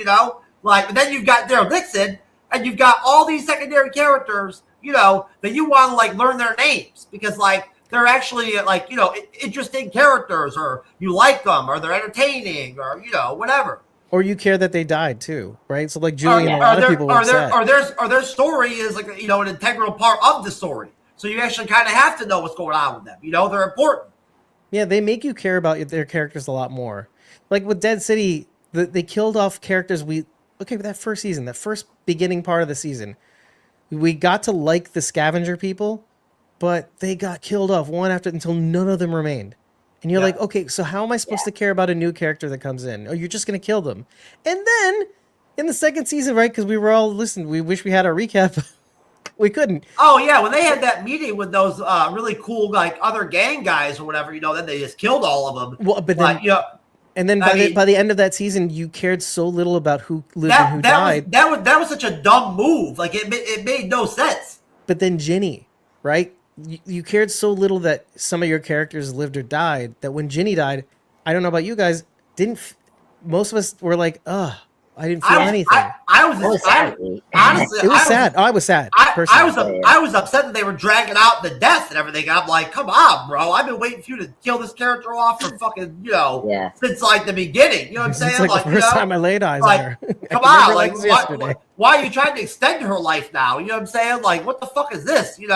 But you're kind of making my point. Whereas the show should make you care about a character more and more with each episode, like we are with Daryl Dixon, right? Daryl Dixon, Kara, we like what we're seeing every episode, even if it's not great, right? I don't like that Daryl's being an asshole, but it's going somewhere. They'll pay off, right? But with Ginny from Dead City, they, like you said, she was heavily misused. And I think that's the show's to blame for that, right? Not the character, not the actor, right? All her screen time is bad. Yeah. Yeah. Yeah. Whose fault is that, right? It doesn't add any value at all to the show. Andres, let me go to you, sir. Yeah. Same question. What are the 3 reasons that you you can point out where Dead City is lacking compared to Daryl Dixon? What are the 3 Yes. major? Yeah. So number one, I agree with Dave here, is character growth, because we still have a lot to say about Daryl and Carol still. Like this season, we got Carol now moving on from her daughter, Sophie from the original show. I was very happy about that. That's been a big thing with Carol as a character, because it was a big moment in season 2. But be realistic though, Andres. You have to admit that we know these characters for a long time, so we know they've only got so much growth in them at this point, in their careers, Yeah, well, and it's really with the secondary characters that you see a lot of the big growth. Yes, that's true. So but also they do a good job of adding new things that we haven't done yet with our main characters. With Daryl, because I did not know that Daryl had a love interest in the original series. I didn't either. I had no idea. Yeah, so I was happy. I like Isabel as a love interest. I thought that was a good decision to do that with Daryl in this season, and I like that we're doing something with it this season of her death. So I was happy about that. Where the city is really bad with Maggie and the Negans, that we're already done their storylines. There's nothing else to do with their characters. I mean, Maggie already forgave Negan for Glenn's death, so why are we doing the show anyway? And yeah, so I don't understand that, and because you need to You're right. What is the goal? Yeah, what is the goal with putting those two together? I get why we have Carol and Daryl, because they're a good team. They're like the Robin and Batman. They're friends, and they have a special bond. Where with Negan and Maggie, if the original series didn't do the Maggie forgives Negan, I think that could have been a great spin-off. But because they already did, but Carol could carry half the show too if she needs to. You know what I'm saying? Which we saw in season 2, which is good. I mean, I like her stuff in season 2 when she was on her own. So they did that. So my number one problem is just there's the character growth / just not doing anything interesting with our characters. With Dead City, where Daryl is exceeding that. And plus, I agree with you, Jeff. The side characters are doing a great job with Daryl Dixon. Where Dead City, as Dave said before, why introduce a bunch of cool gangs and then kill them off like that in season 2? That didn't make sense. I really hated that. And since when do Walking Dead shows keep bad characters around? You know what I'm saying? Alive. You know what I mean? When they're not helping the show, and not just kill them off. You know what I'm saying? Yeah. But they killed all of them, in that first season when they killed all those scavengers, every single one of them. It was an interesting choice. Yeah, well, that's the thing. I like the scavenger people from what we're talking about, Dead City, right? Season 1, right. They were interesting. I just wish they kept going with them, and then that's another problem. Number 2 is the storyline, the main agenda of the show, the whole Babylon versus the Dam, as antagonists are not good. They're just so bad because I don't mind being in one setting. For New York is a great city. What's even going on with that situation? I mean, New Babylon still has an army or whatever still, right? But Negan lost a lot of his men. It seems like he only has so many soldiers left, and he's the one running the show. Yeah, that's my thing. It's the Dead City just don't expand upon these groups, where what Daryl Dixon does is they do spend time with these characters in the groups that we're going to spend time with. We spent 2 seasons with the French people. We knew them very well. They took their time and stuff like that. So it was good. And this season, they're doing a good job of making me care about the people in this town and the alliance thing and what we're going to do with them as villains. They do a good job of setting up AB plot points and other side characters, villains, stuff like that to go on with the season. Where Dead City fails that because you have this one interesting plot line, but then they are focused on this other thing I don't care about, and so like that takes away, the interest I have with the show, And then number three, like, it's just doing something with the Dead Walkers and like expand the universe more. Like we haven't seen the the retro series. Like I like that the Daryl Dixon did such a good job with the Walkers. It had a variant or two. Yeah, the right? variant two, right? We got that, and we had like really cool like science. This is getting reliable now for being able to come out and like come up with creative ways to put the walkers out there, and get them in there, Yeah, I like how the town, because you asked me this one time why the town were using the walkers, because they were using them as the defense. If they were I knew that's what they were doing. Yeah. I my bad, because I forgot about it. So it was good that was a great creative way to do that. Where Dead City is like they literally done nothing. Pardon my French. Shit with in the walkers. Their use of the walkers is terrible. Yeah, terrible. When they do use them, it doesn't even make sense, or it's like laughable. Yeah, right, Gabe? Some of it's laughable. Yeah, it's like you see what they're trying to go for, and then it didn't quite work out. Okay, like that one time when that mob of zombies like ate all those innocent people that were just that's standing exactly there what it was thinking of. And they just stood there and let them get eaten. You know what I'm Which saying? I get it, they're a cult, but yeah, there was something. There was something there, and they didn't use it. I think, right? Yeah. That's what I was thinking. Like since when do characters do that on The Walking Dead and just stand there and let the walkers eat them? It's interesting. It's a take on if like I didn't think about this until much later, but it was a take on The Leftovers. Do you remember that? It was on Showtime or HBO? Yeah. I heard about it. Yeah, it's kind of a take on that, isn't it? Because they were all wearing kind of white and sort of. What was that shit where they killed that one girl who was perfectly alive and it was just injured or whatever? Yeah, that's what I mean. Just so they can like pull that shit out of her or whatever and sacrifice her or whatever. See, this is exactly the point, though. I didn't mind that because I understood. What the fuck was that? So I knew what they were trying to do with that. It's a higher concept, but it's like, what did we say about? Okay, what we said about The Walking Dead was she wasn't dying. Her injuries were not mortally. Yeah, I was like, where's the first aid kit? Come on, I was thinking the same thing. It's like with Dead City, if you're paying attention, you kind of know what they're going through, or what they're going for, but at the same time, make people care. Don't make people do homework to figure out what you're trying to say with this narrative. Well, that was bizarre. I'm the first person to love that shit, but like you have to appeal to an audience. People have to get what you're trying to do, right? Show don't tell, but also like maybe tell a little bit.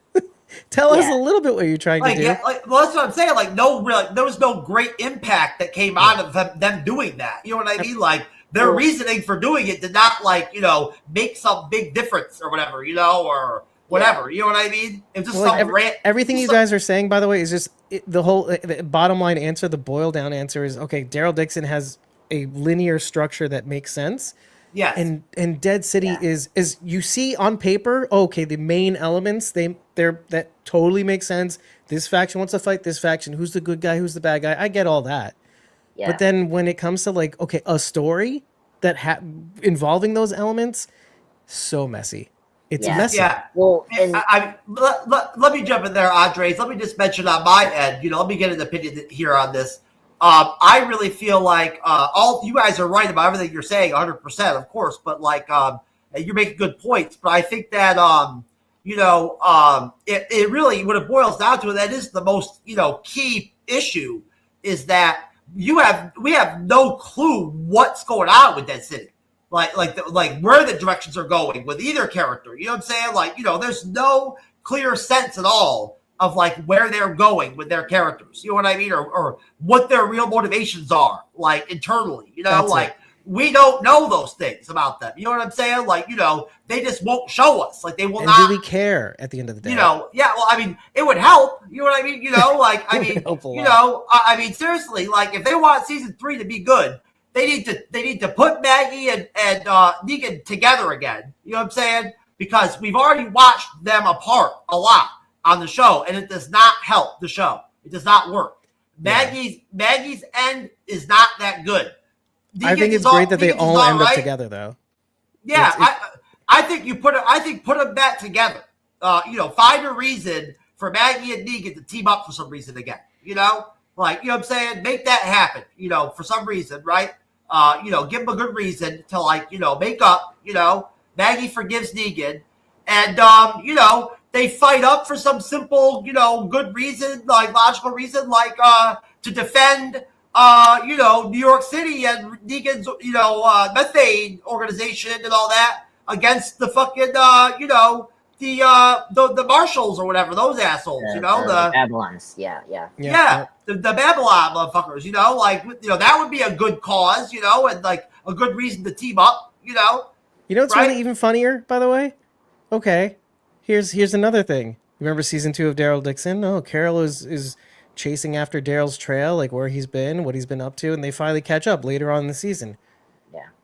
Dead City is the same thing, only with it's Maggie chasing after Negan. Technically, she's not really trying to chase Negan, but it's the same thing. They only but come it sucks. They only come across each other in these like out of nowhere, situations because she doesn't like Negan. You know what I'm saying? Still, she still has those feelings or whatever, still, and it like has that bitterness. You know what I mean? So right, but it's just like ironic though, isn't it? It's like they're doing somewhat the same thing, but it doesn't work. Like Negan wants to open up to her and has for a while, and like be friends or whatever, but she's not like really been reciprocating that with him. You know what I mean? So you don't see them actually like like agreeing to like meet at certain times and stuff like that on the show. Yeah, that would be it would just be very simple and very neat if they would actually do it like that. Like. And now I'll say, like, right, season 2 does end with all of them together. Armstrong, Maggie, and Negan. Where they're at the end of season 2, it would make sense that Maggie and Negan would now come together. Yeah. Which is like season 3 of Daryl Dixon. It's like they're together now. Because Maggie's kind of lost now. She has no like mission or whatever because she lost her son. Yeah, to the jam. Yeah. So she's totally lost, and Negan needs help. He needs soldiers. Yeah, Negan lost his quote-unquote kid, too. Yes. So there's that. Yeah. So that's interesting. Yeah, I mean, like, say what you will about the girl, but, he cared about her, and that's going to be a factor. Ramifications.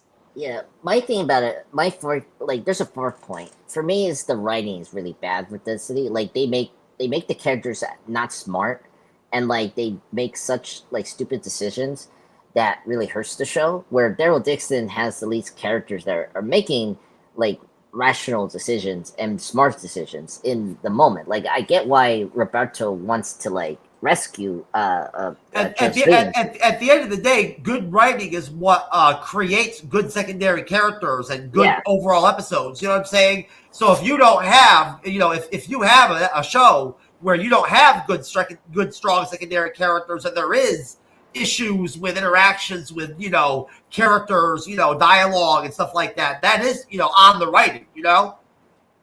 Also, I was dumb too, like Roberto, so with love. So I get it. As much as I dislike it now. Like at least he's like likable. Like I like the couple, so like well, that's the thing about the characters over Dead Sea is that I don't like them because they're unlikable and like they make some dumb decisions. I'm like, why you do that? So they got to clean house because it's obvious who the totally like unlikable characters are that need to go. I mean, so far, like I just wish they killed the dam because like the Carbrack was a good villain. She's gone. You won't see her again. She's gone. Hopefully. Oh, I don't know. Maybe. Nah, I don't know. She's gone. She's gone.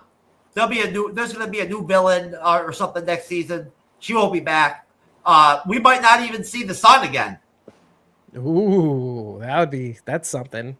He's just gonna disappear. It's odd. You're getting me a little excited about what's to come because you're right. They could do anything now. I do like the idea of putting yourself in an unwinnable situation. Like many shows did this when they were in a slump. Like Star Trek: The Next Generation. At the end of, I think it was season 2, that's how they introduced the Borg. They're like, oh, how do you beat this impossible to beat enemy? Well, Dead City's the same way now. They pin him in a corner. Negan has a lot of shit going on. He actually has a lot happening right now. Like he was shirking his responsibilities and kind of just be whatever. But sent his family away too. He is like running this organization. This or whatever. This like group or whatever. He's the leader. You know what I mean? And he's got to tighten up. He's got enemies and shit like that. So he's Yeah. got a reason to like, be busy and like, have things to do and need help, Yeah. So But anyways, how does that all look right. like, right? Honestly, it has to be some kind of conflict, starting off with him asserting finally in some firm way right off the bat that he is going to step up and be old Negan and run that, organization, that he took over. What's left over from, The Barazzi, yeah. yeah. That's what he has left, He still has the methane. He still has assets, That's a good point. He can still recruit, you know what I mean? But he has enemies, But I think the fun part is he could just as easily follow his family back home, and there would be no problem. He doesn't seem to, Which is cool. The family doesn't seem interesting to him.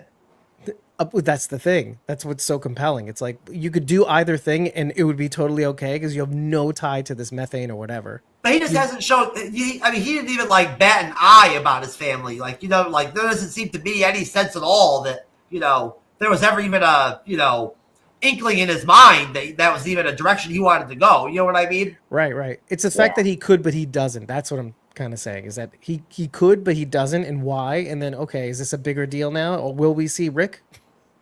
It's always in the back of my mind. And is Rick a bad guy? The way the Dead City has handled its story so far in 2 seasons, I don't know if I would have been. Who knows what would have happened if they would have tried to bring the family in? You know what I'm saying? That could have been a shit. That could have been a shit show. Yeah, no kidding. A bloodbath, more like. It could have done better if like the Dam used them as like hostages, and like that could have been more engaging storyline. But that's what's so frustrating is that Negan has all the reason on Earth already, all the reason and motivation to want to step up and just be a bad guy again and like lead. You know what I'm saying? And he's just for some reason he just refuses to like embrace like that, taking that step. I don't know why. I kind of like that, though. I kind of like that there's a tension there. Will he, won't he? If he wants to survive and, like, actually, like, make, live on Earth, you know what I mean? He sort of has to, like, get it together at some point, and... Yeah. Figure it out. Yeah. I understand where you're coming from, Dave. Yeah, it's just that, like, I don't know, like he has this obligation, weirdly, to, like, keep, Maggie's son alive. It's like that weird thing with that. And he's wanted, you know what I'm saying? He's like wanted by like, actual like, kind of like semi-governmental organizations are actually why, he's wanted by them. Yeah. Because he's such a bad guy. You know what I mean? Yeah. That part. Yeah. It's like, he's got militant, groups that want to fight him to take his methane away, Yeah. Like I said, they can go anywhere from here. They made such a big mess. You can do whatever you want now. Yeah. That's a good thing in a way. Do something cool with the methane, man. I love the methane part. You know what I'm saying? Explain it more. Like make it. Do something. Make it interesting. You know what I mean? Do another time jump. I honestly think they should at this point. Yeah, I think so. The Babylon already won basically, and now where are they? Just don't ever give me the fucking human being pretending to be a walker, fighting a walker in the ring in front of an entire group of people, like obviously a human being and not a walker. You know what I'm saying? Pretending or whatever, and nobody can tell. I love that period of time where everybody was like, "What the fuck is this? What is that? Like that's not how walkers do things." Like, yeah, you're right. That's not how they do things. Here's why. Yeah, very stupid twist. It's like, bro, how is that believable, man? Tony, you're such a good boy, Tony. I love that. Oh my god. Listen. I'm a New Yorker, city New Yorker, right? Why would Walker suddenly all of a sudden become aggressive and fight each other in rings and shit? I don't know, but Tony was a good boy. That's just a personal choice that I love. No. It was funny when he said that. He was like treating him like a pet. It's like, you're no good to me anymore, Tony. That was just some really dumb shit. Anyways, all right. So Daryl Dixon episode 4, right, is a banger episode. Okay. Yeah. So, and basically, I will read off the blurb from Wikipedia. The episode is, it appears, directed by Paco Sabezes, and then Shannon Goss wrote this episode. So let's see. Paco had a lot to work with, by the way, coordination. I know the name Shannon Goss. She's written other episodes before and been a part of The Walking Dead before. I know her name. So, following the departure of Justina, a devastated Roberto decides to stay in Solas and clashes with his father and Phoebe. With the help of Valentina's crew, Daryl and Carol are able to repair Julian's boat and agree to take on Cooper, an American sailor who desires to return home again. However, a group of hostile survivors known as the Primitivos attack, killing Cooper before the group kills them. So at the same time, Solas comes under attack by dozens of Primitivos, seeking to destroy the community, and they go under attack. So, like, I'll stop there. That's a nice big chunk of the episode, right? A lot happens there, right? Perfect. I thought it was fucking nuts that, like, all these fucking people came out of nowhere wanting to fix that boat all of a sudden for Carol and Daryl. Like, damn, they just came out of nowhere. Like, let's do it, you know? You get That makes you wonder. Yeah, just, came together all of a sudden. And, and then, I was like, who are these fucking people that actually, like, attacked Daryl and Carol? There was some nice headshots. And Daryl using that shotgun, he took some heads off in those scenes pretty nice. Some nice headshots and some good action scenes right there. But that was crazy when all of a sudden they sounded the alarm and the town was going to be attacked. I'm like, what the fuck is going on with these crazy, Primitivos, with the masks on and all this crazy shit. So, what do you guys think? I'll go to you first, Andres. What do you think about that part of the episode? Fantastic. I mean, very good, like, build up to the battle to the town. I like one thing about the show that I like over Dead City is that they do a good job building the suspense and the tense of the scenes. Like, we still have the horror / apocalypse feel to the show, and just having, because we saw these people in the first episode, like, we didn't see them. They were in the dark, like when they arrived to the land when their boat crashed. Like, Daryl saw them, and they were like very scavenger people, and I was wondering where we're gonna get them back because they look cool. They were like creepy, so it was great to see them again. And like all of a sudden they came out, and poor Cooper, like killing him was like so sad, like to the chest. It was like, oh man. I love how he made the cut in the recap, the blurb in the beginning. That's so. Yeah, so just to remember him. Yeah. So I was surprised because you and me and Jeff were kind of wondering like how they're gonna get the boat like fixed and all that, but like they got help. Like, I mean, we saw the two guards from last episode. We got the the Cooper guys, so that makes sense. They have like a vehicle that was strong enough to pull it up like straight to like hammer it to like whatever you call those things. I liked the scene before the attack because it was cool to develop, that old lady that was like the captain of like previous ships. That was cool. I like how she commented. She thought initially Carol and Daryl were a couple. That was funny, and like Carol's like, no, the funniest thing because like I like a lot of this time for the Walking Dead fandom, like they could have been a good couple, but it never happened because they're friends, and obviously the age gap is the key thing. And I just one of the funniest things ever. I love that. But yeah, the attack on them was very brutal. I love how I always love Daryl how he uses the gun, and it was a really cool action scene. And it was really sad to see Cooper reanimate as a walker, and so it was good that that Daryl had to kill it. But when the bells ring, I was like, oh boy. So really great action scene, seeing like a bunch of the herd of scavengers attacking the town was really cool. Fantastic build up to this episode. I was like, oh, we're getting like a really good juicy episode with this attack, which is great. And it is really important because it shows Roberto.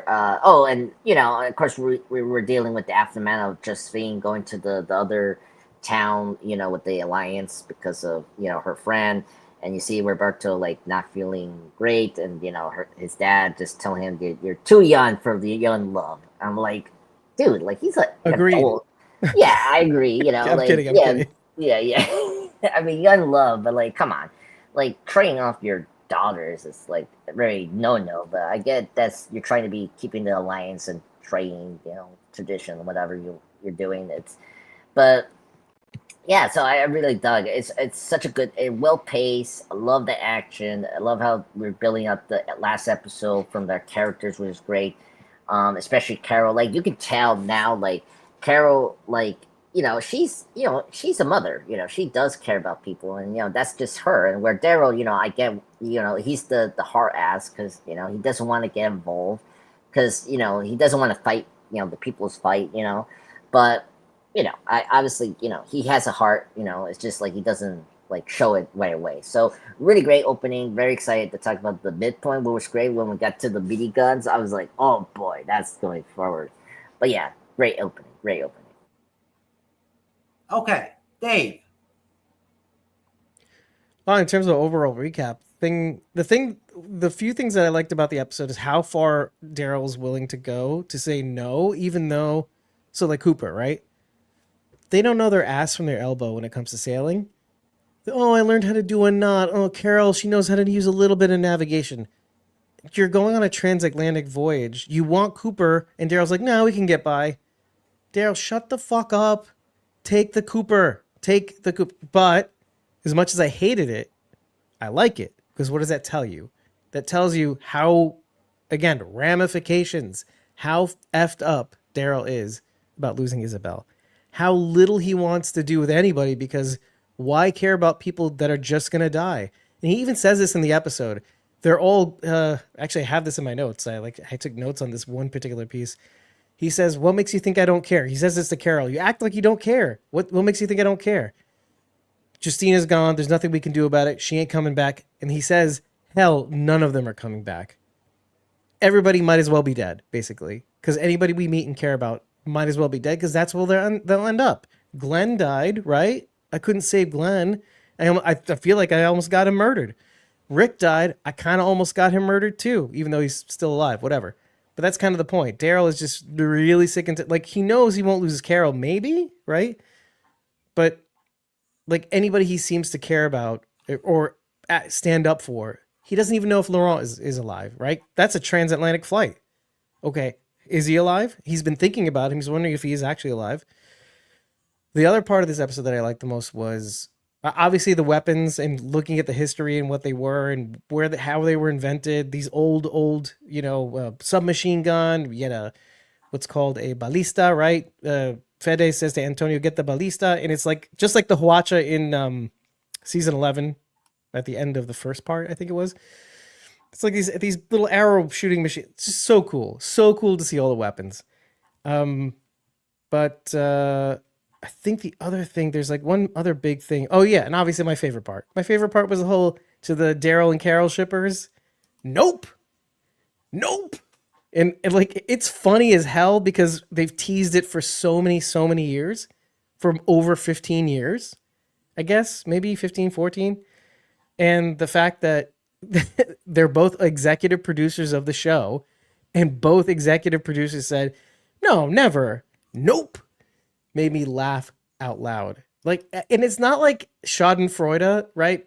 But the fact is that there are people out there that get really mean on the internet when it comes to like saying anything other than Daryl and Carol will be soulmates forever as like a couple romantically, but like say really awful things and block you and all that stuff if you say anything different. That made me feel a little bit better about having that done to me and other people. So yeah, that was fun. That was fun for me. You're talking about the joke, the actual joke they had where the chick actually thought that somehow that maybe Carol and Daryl had banged. Well, even further than that, we were just talking about, we dedicated a whole episode when Melissa announced that she wouldn't be part of the new spinoff initially, right? Because we didn't know if she was ever going to be part of that. Yeah. How Melissa McBride and Norman Reedus wanted, this is the conspiracy, that Norman's own wife, Diane Keaton, was getting in the way of Norman and Melissa's love. That his own wife broke them up. That's insane. So him saying nope was kind of like, stop being crazy. Please stop being crazy after so many years. So that was a fun thing. That was a fun highlight for me. And it's just like playful after all this time. Who cares at this point? Who cares about ships? Like this one. It's just too much. And clearly Antonio and Carol have some sort of chemistry. So I like that. I like Carol having a happy ending. How about you, as people who care that Carol's been dragged through the mud for seasons on The Walking Dead and had no real good resolution by the end of it, now is finally starting to have life again. Oh, it's wonderful. It's a breath of fresh air to see an actual sexual joke tossed in, like in purely out of levity. You know what I mean? Like in a Walking Dead type show. Hell yeah. Throw that in there. You know what I mean? Like I love that kind of cool cool slutty character that they added. The boat ship the boat. Oh, Valentina, yeah. She brings a nice spark to the show. But she's like what Carol could be, right? In a sense. It's totally cute. For her to go, ask about that between Carol and Daryl, because they're so tight, that it would you'd imagine it wouldn't even faze them to have that come up. You know what I mean? Exactly. And they must be asked a lot, but like off screen, right? Like, oh, you guys aren't together? Gross. Like, okay. I love that. It's like brothers and sisters, right? I don't know. Again, I stopped watching The Walking Dead at some point, so I don't really know. I wasn't able to maintain that, knowledge of how close Daryl and Carol really were in those last seasons. You know what I'm saying? That's a good point. Honestly, I think they kind of separated a little bit, because Carol did kind of go in her own direction a lot there at the end, Yeah, season 10 was a big wedge between them, which is actually interesting. When you pair this season of Daryl Dixon or this episode with that season of The Walking Dead. Yeah. There is a tension that's between them that I actually kind of liked. I enjoyed it a lot, actually. Yeah, because they were always kind of buddy. I knew from coming back and checking out the show that they had separated Carol from the main group and all that. She was doing her own thing, or she was over there with the guy with the lion, hanging out at his spot. You know what I mean? True, yeah. Carol likes cats, guys with cats. From what I saw in those last couple of seasons, that was kind of where she was at. You know what I mean? She really wasn't, around the main group a lot. You know what I mean? Or involved a lot. Yeah. Okay. So, did you have anything else you wanted to say about that episode? That part of the episode, Dave? No, I'm sure we'll find like other things to pick on. Most definitely. Yeah. Most definitely. And you can tell right from jump in the beginning of the episode that the main guy at the town, the mayor guy, feels bad about that girl, about letting go of that girl at the end of episode 3. What's her name? Justina.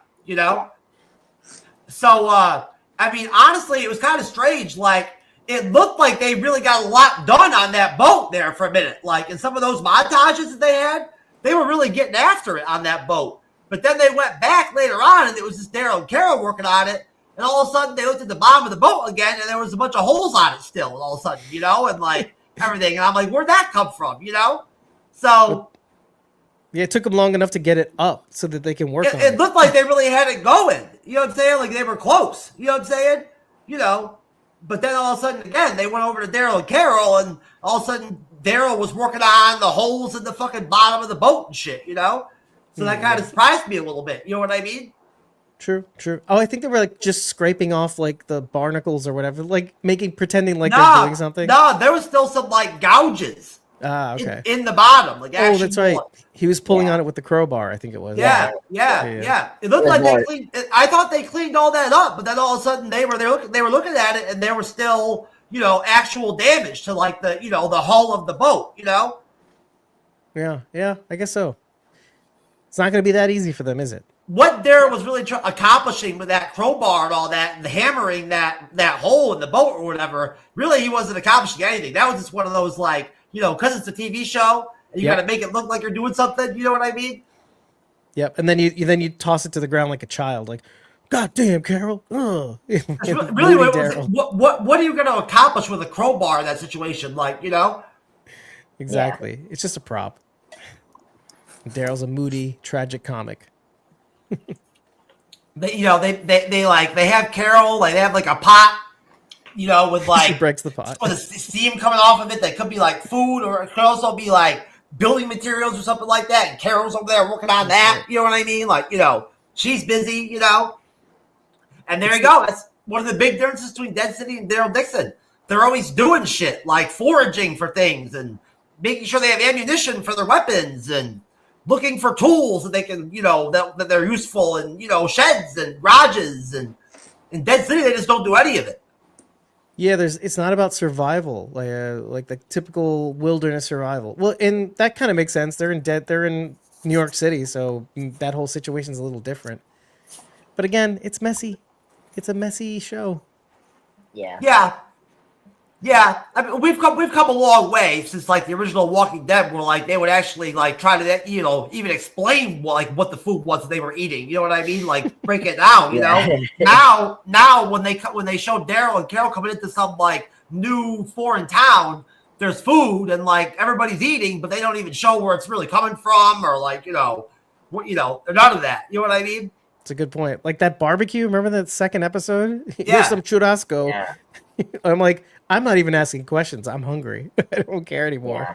For real. I mean, they have no crops. You know what I'm saying? Like, you know, that I saw. You know what I mean? Like, you know, no like farming. You know what I mean? You know, I didn't see a lot of livestock. So like, I don't know. There were boars though. Remember the fences for the boars? But it's okay. In the Daryl Dixon show, it doesn't bother you with the audience. It's like it's okay. It's plausible, you know? right? Yeah, right. It's whatever. You know what I mean? It's whatever. You know. So then we get the massive battle, right? At the town, right? When the Primitivos fully attack, right? You know, and you know, trying to destroy the community. And Daryl and Carol return to help repel the invasion. They basically like save the town, which includes flaming walkers launched by catapults over the walls, which was fucking awesome. Carol finally got back in the game and fought in this episode. She actually killed a lot of walkers and shot guns and used knives and, you know, killed humans, shot a bow and arrow. She was very good. Although both sides suffer massive casualties, the use of a Gatling gun and a ballista, whatever the fuck that is, traded from Alcazar, drive the remaining Primitivos off. A captured Primitivo only reveals the group wants to destroy everything before he is released with a herd chasing after him. So I'll stop there. What do you think, Dave? What are your thoughts on that whole major, that big battle section is like 20 minutes long. It's really good, you know? That like lesbian cowboy character that, you know, she was killing the zombies and people. She was killing them. Oh, but yeah, watching everybody kind of do their choreography was really, really cool. Like you said, Carol's in top form. She was great. She was using different weapons, you know, like multiple weapons, the whip, and just killing them, killing people, killing walkers, like just killing them. Man, this wasn't even in my notes, but I remember at one point you're reaching the end of this fight, right? And even Carol is kind of scared. At one point, she's like, you know, you're getting tired, you're running out of moves, you're running out of bullets. How did they actually manage to go ahead and decide to do the ultimate, like the unlimited ammo though on that battle? Because they gave Daryl like way too much ammo on that rifle, right? And then he runs out, which is good. And then they gave Carol like 12 or 15 shots on that like 6-shot, 8-shot handgun pistol. Agreed. And so what else is? Hey, Walking Dead Eternal. What? It's been a while. What I also liked was that, okay, so it's not as much as you want to say, oh, screw El Alcazar, right? The Guillermo Torres is the guy's name. Screw that guy. Oh, Roberto's right, but whatever. But like, if not for the weapons, I think there would have been way, way, way more casualties. The Primitivos would. Yeah. My theory, I think there's reasons to assume that the Los Primitivos were hired by Guillermo Torres And there's some evidence that maybe, because he says we know about your. Oh yeah, you never know. There could be connections there. You never know, right? But like, even though he says we don't serve him, we just want to burn it all down. The fact that he knows them by name is one thing, but also you see the nets of the walkers in the second episode, the same nets that are used in the catapult in this episode. And who was in the forest, probably setting them up and stringing them up, but Guillermo Torres' men who bump into Justina and Roberto at the falls, right? Yeah, but at the end of the day, though, when you think about it, the prince, he gets a lot of valuable shit, like the girls from that town. You know what I mean? Like there's things he wants from there. You know what I mean? And if he sends the Primitivos to just go there and kill everybody, destroy it, the town, he's gonna get nothing from that town. Yeah. That does make me think, like, is the whole point is you get like maybe 5 or 6 girls every year from every single town, and then you just burn the town so that you have more resources for yourself? It kind of makes sense. It kind of doesn't make sense, right? Like, because you don't want people challenging your power. And if you consolidate your power in walls, let's say, and you have all these women from all these other towns, so that my whole thing was, I think, was he's getting women to marry off to his court, let's say, because like for genetic diseases, right? Because you don't want to get the women from your town. Obviously, the women are very valuable to him. He obviously wants all of them, you know? Yeah, exactly. So I think it's very self-indulgent what he's doing right now, and he just cares about himself. Things don't really matter to him, like luxury items like alcohol. I can't remember. How often does he do these like random like grab a girl deals? Is that like once a year or something like that? Because like there's only so many young teenage 20-year-old women left in that town. Right. And remember, he got in Federico's face at the beginning of the episode, like as if he did something wrong, like you're challenging my authority or whatever. This guy is going to be trouble, etc., etc. And it's okay. I think it's like an annual thing. Like once a year, he shows up for like the do it. Exactly. And so if he tires of a town, he has enough women for his harem from each and every.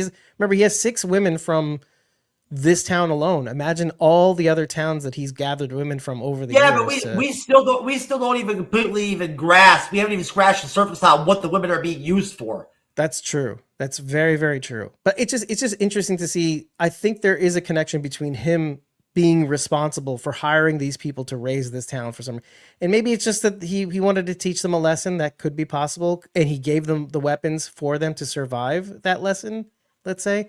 And maybe he did it just so that they would need him even more than they did before. It worked on Federico. He says, if not for the guns, we wouldn't have survived.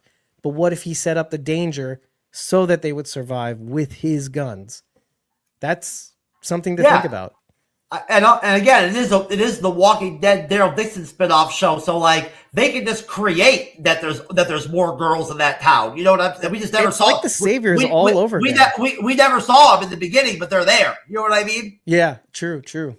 Yeah, exactly. Elena's there, right, with him. She's from another town. Yeah. There could be a whole bunch of girls. We just haven't seen them. Exactly. I really do want to know what this is all about, though. Isn't that a cool little breadcrumb that they never explain? And you're like, yeah, I actually kind of care. I want to know. Whereas Dad City, it's like, I don't care.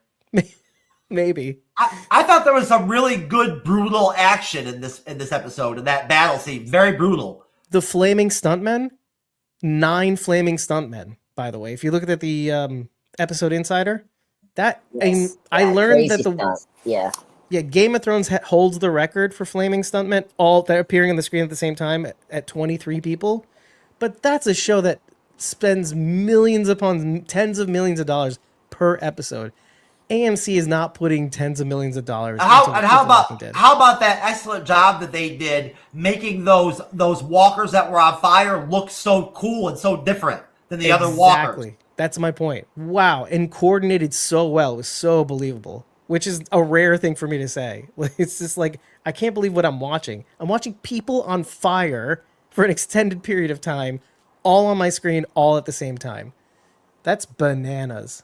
I felt like I was there. I mean, as much as one can feel that they're in a zombie apocalypse. It was super cool. Yeah, I mean, I can't imagine that it's actually all that easy to actually shoot walkers with a catapult. You know what I mean? Like get them all in there and do it, you know, and make it work effectively. Like New shit. In all honesty, it's probably a lot harder to actually do it and pull it off than they make it look, you know. But I mean, you know, hats off to Dead City. We have seen this happen before in Dead City already too, you know. Walkers, the mortars, walkers being shot as like a projectile. Yeah, that's probably the coolest part about that season. Was it this first episode, second episode?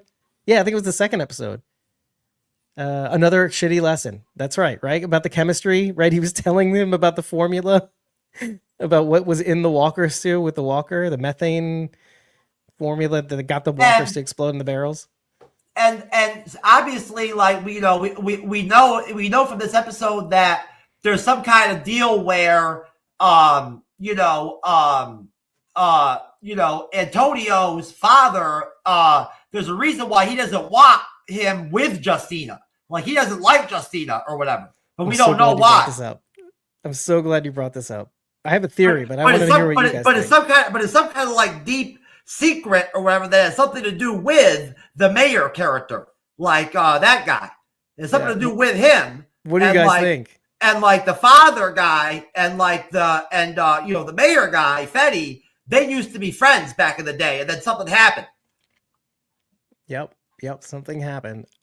We came up with a really good theory. By the way, Walking Dead Eternal, we talked about the wolves compared to the Primitivos, and it's what do you got, Andres? What are your thoughts with that shit? Well, first off, this action scene just felt like Walking Dead. You know, every season of The Walking Dead always had these raids against the community. So I was very happy we got one because what's best to see for a zombie show or a zombie movie is seeing the community, getting attacked by either, outside forces or, the zombies / whatever. It's a very cool action scene. And so I'm really happy that they sort of did that. And yeah, I am very intrigued about some of the plot points, because I thought initially that maybe now think about it. I think with the Alliance, the L, what do you call them? They're hard to call, like L. Oh, Alcazar or Alcazar. Yeah, Alcazar. They probably are doing something with, similar to what the soldiers did in 28 Days Later, like pretty much impregnating them, maybe repopulate, something like that. That's horrible. So I think that's what they're probably doing with the, these trading off the daughters. They HBO'd them. Yeah, HBO them. That is very true. Or Mad Max Fury Road, if you know that, just impregnating them for a son or something like that. I can see that is going to happen with that storyline maybe.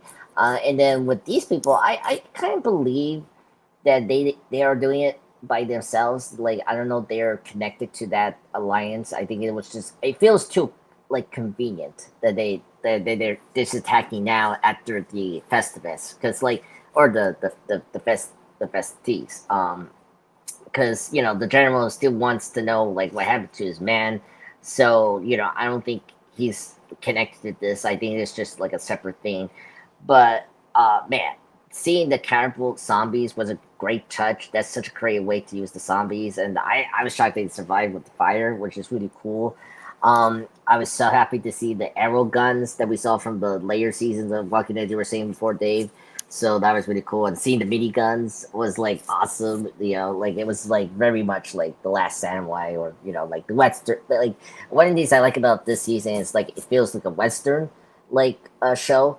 It's the good, the bad, the ugly, or the No Man trilogy. I like that we're doing that, and you see, you could see this as well, from the Western films where the town gets raided by the bad guys. So I definitely this episode. By the way, this was okay, the last shootout, right? The last shootout, yeah. Because Daryl feels like a cowboy. He's the Clint Eastwood, and and Carol's I think the Charles Bronson of the piece. So that was really cool. I thought the action was just so great, choreographed. I saw the behind the scenes stuff. It was very interesting seeing they had so many extras. I like it because it fills up first off, the thing I like about this show is like you can tell this is like a world, like there's people in it, you know, because that's the problem with Dead City. It's like it's empty, and it's like, I mean, I get it's empty as a city, but like there should be survivors there and communities, and I just think that this setting shows that very well.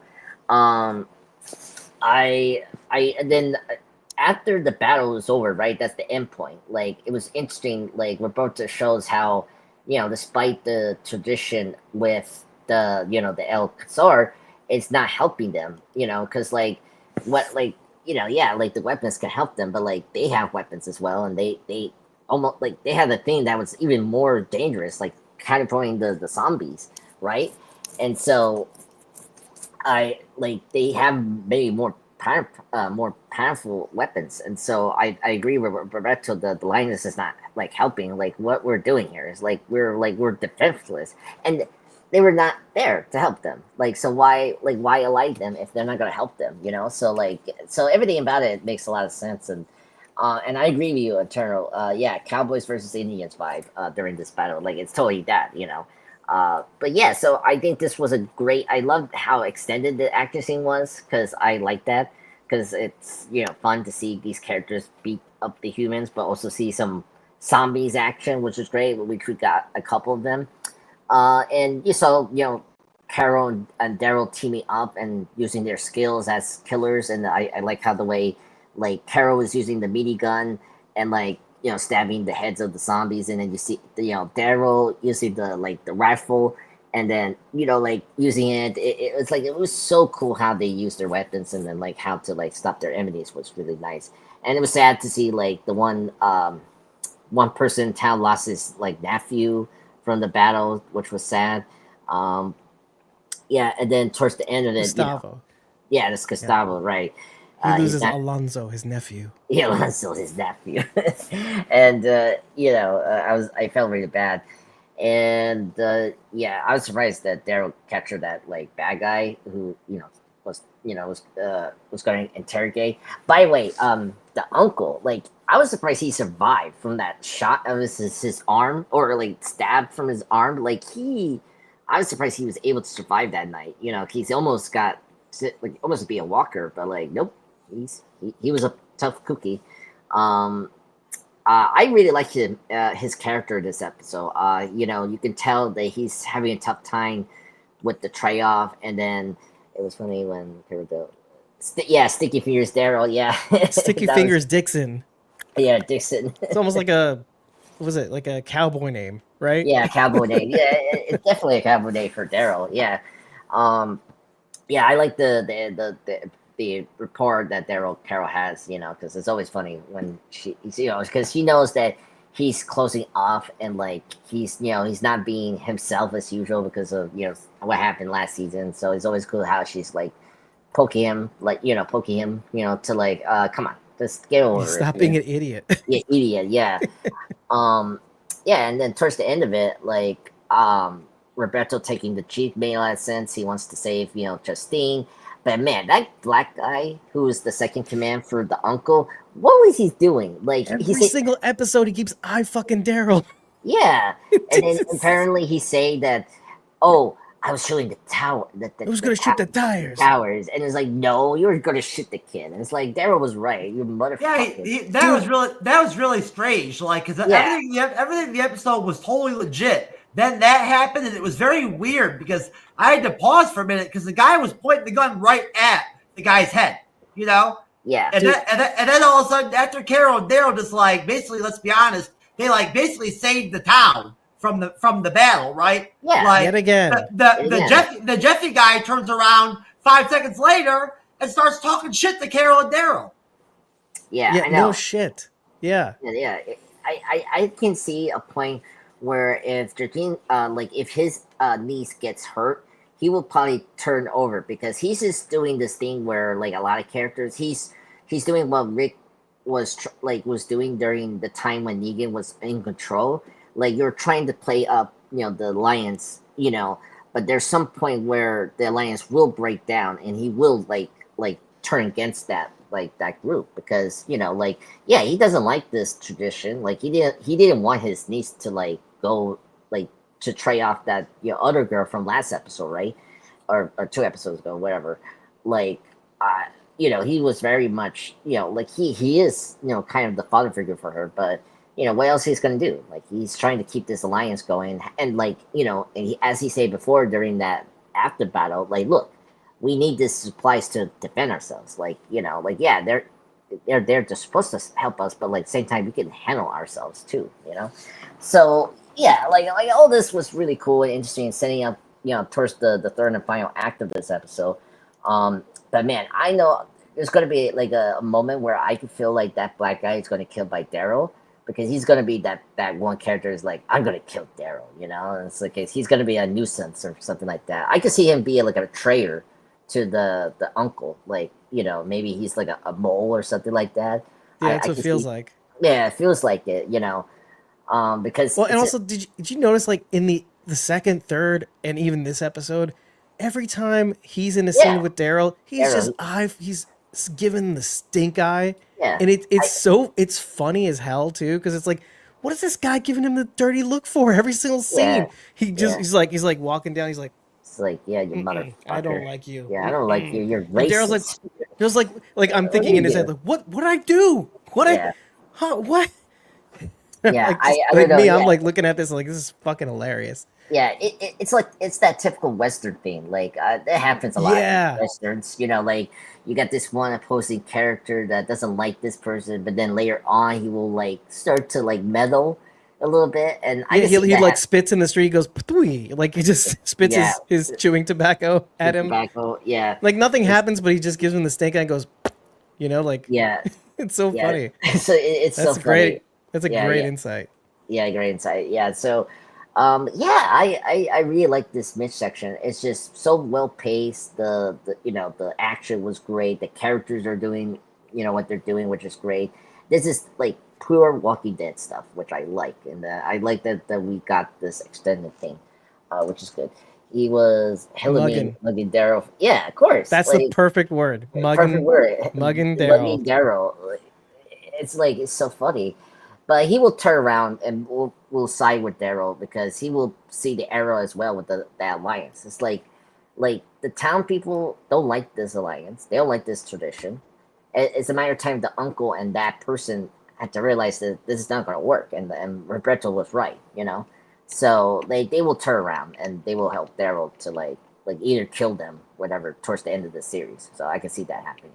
So that's my thoughts on this section. It's really good. Love it. It's jam-packed with awesome moments. Definitely the best in this series. Who doesn't hate action, too? Yeah, I mean, most definitely. We certainly got a lot of it in this episode. Yeah, a lot of action, which is great. Hell yeah. Oh, yeah, this episode was also on TV. It ran an hour and 12 minutes. On AMC Plus is 54 minutes.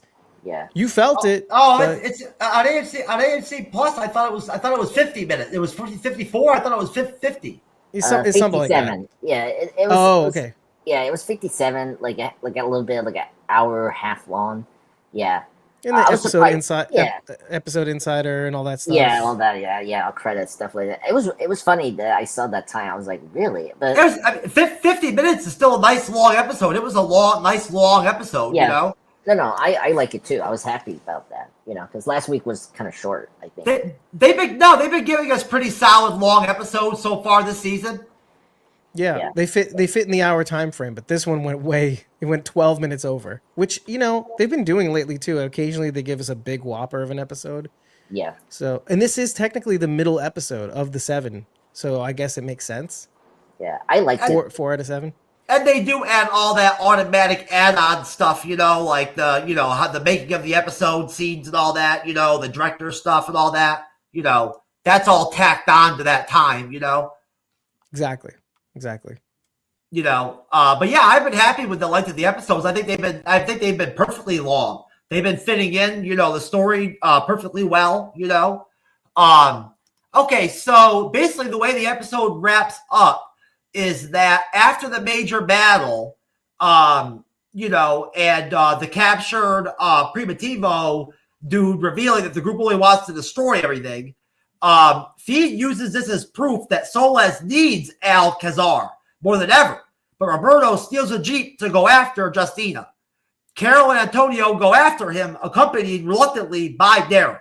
The three discover that Roberto and Justina were reunited, but the truck was flipped, but were captured after their Jeep crashed. They found her necklace, and so they know that they were together. So that's where we're at the end of the episode, right? So we're going to be starting off with Carol and Daryl having to track him down, you know, and that may lead to them having to fuck with Alcazar, you know, which we don't, you know, they don't want that because they're the real bad guy of the show, right? You know, so who knows? What do you think, Dave? What are your thoughts? Well, on what exactly? On how the episode wraps up? How that you know, that last third of the episode goes. At first, I see one of the things I said when we were recording was how I can see how people might have been confused by that last scene, like how that, because they're playing with time. Obviously, Roberto gets there first, and you see him in the distance as Justina's like petting the horse and whatnot. You see him like way in the distance, and then later on you see, oh, how are they in a Jeep? It's weird. Oh, I guess they ran away. You're trying to put the pieces together, but I actually kind of I really liked. I mean, I like all of it. I'm going to skip over that, but the thing that I actually kind of like the most for some reason is, even though I could see people criticizing it, how when they were driving through the forest, they're driving on like a very well paved road and stuff like that in real life, whatever. And then all you see of the walkers they're driving through the forest, but they're like neatly on the hillside coming down it as they're driving. But there was something so, compared to all the other scenes when they're at the town, we're on the beach or something like that, here the color palette or the cinematography wasn't bleak and yellow and washed out. There was a little bit more vibrant color to it. There was a green, obviously green, right, to signify the forest. But I kind of liked the visual elements of that scene. It didn't look washed out. It looked like I could smell the forest in my mind, which is, and it's kind of funny to say, but I could just smell the fresh forest. It doesn't smell like the dead. It smells like life. And so, I don't know. I think they're in for a journey. And we brought up the Alien, the one-shot comic from The Walking Dead on Jeffrey Grimes. And that takes place in Barcelona, which is where I think they're headed next. So the part of me is a little bit excited to see if any of that has any Easter eggs. I'm not hopeful that we'll see Jeffrey Grimes, okay? I'm not a 14-year-old boy going, oh, I have a theory. No, I've been beat down and grind down by Scott M. Gimple enough to know not to hope for like something so cool that they'll show up in the show. And if they do, they'll kill him off probably, which would be the worst thing they could ever do. But I could see there being like an Easter egg to a character or two in Barcelona. I feel like you almost kind of have to give them a little bit of fan service, even if it's something that anybody could easily miss. So I don't know. I'm excited for that. Okay. Is that all you got, sir? Yeah, I'll leave it there. At least, I don't know. I'll find something to react to. Don't worry. All right. Andres, go ahead, sir. Yeah, it was a decent wrap up for this episode. Nothing special about it. Yeah, I agree with you, Dave. It was weird. Like you know, because we got 3 more episodes. I think they're just trying to like tease us of like the fate of Roberto and Justine. That makes sense, you know. Like, are they alive or dead? You know, like you want to build that suspense of like, because this is Walking Dead, folks. You know, no one is gonna survive or like have an epic ending, right? And that poor it's dad, almost as though you care about the characters, don't you? Yeah, exactly. It'll be a very sad moment. We'll get to it if that happens. You know, if it does happen, it's a really sad thing because that dad is so great. Love his character. I love the he collects old movies and like preserve them for the history. Like I love that. He's such a great character, and I understand why he wants to keep his son safe and all that. Like, he's a really good side character for this season. I like his chemistry with Carol. Like, I actually like them. They're a great duo, and I think that's the one thing about this season. I like that Carol has someone that to talk to besides Daryl, and like they had some interesting things. So we didn't mention it before they leave.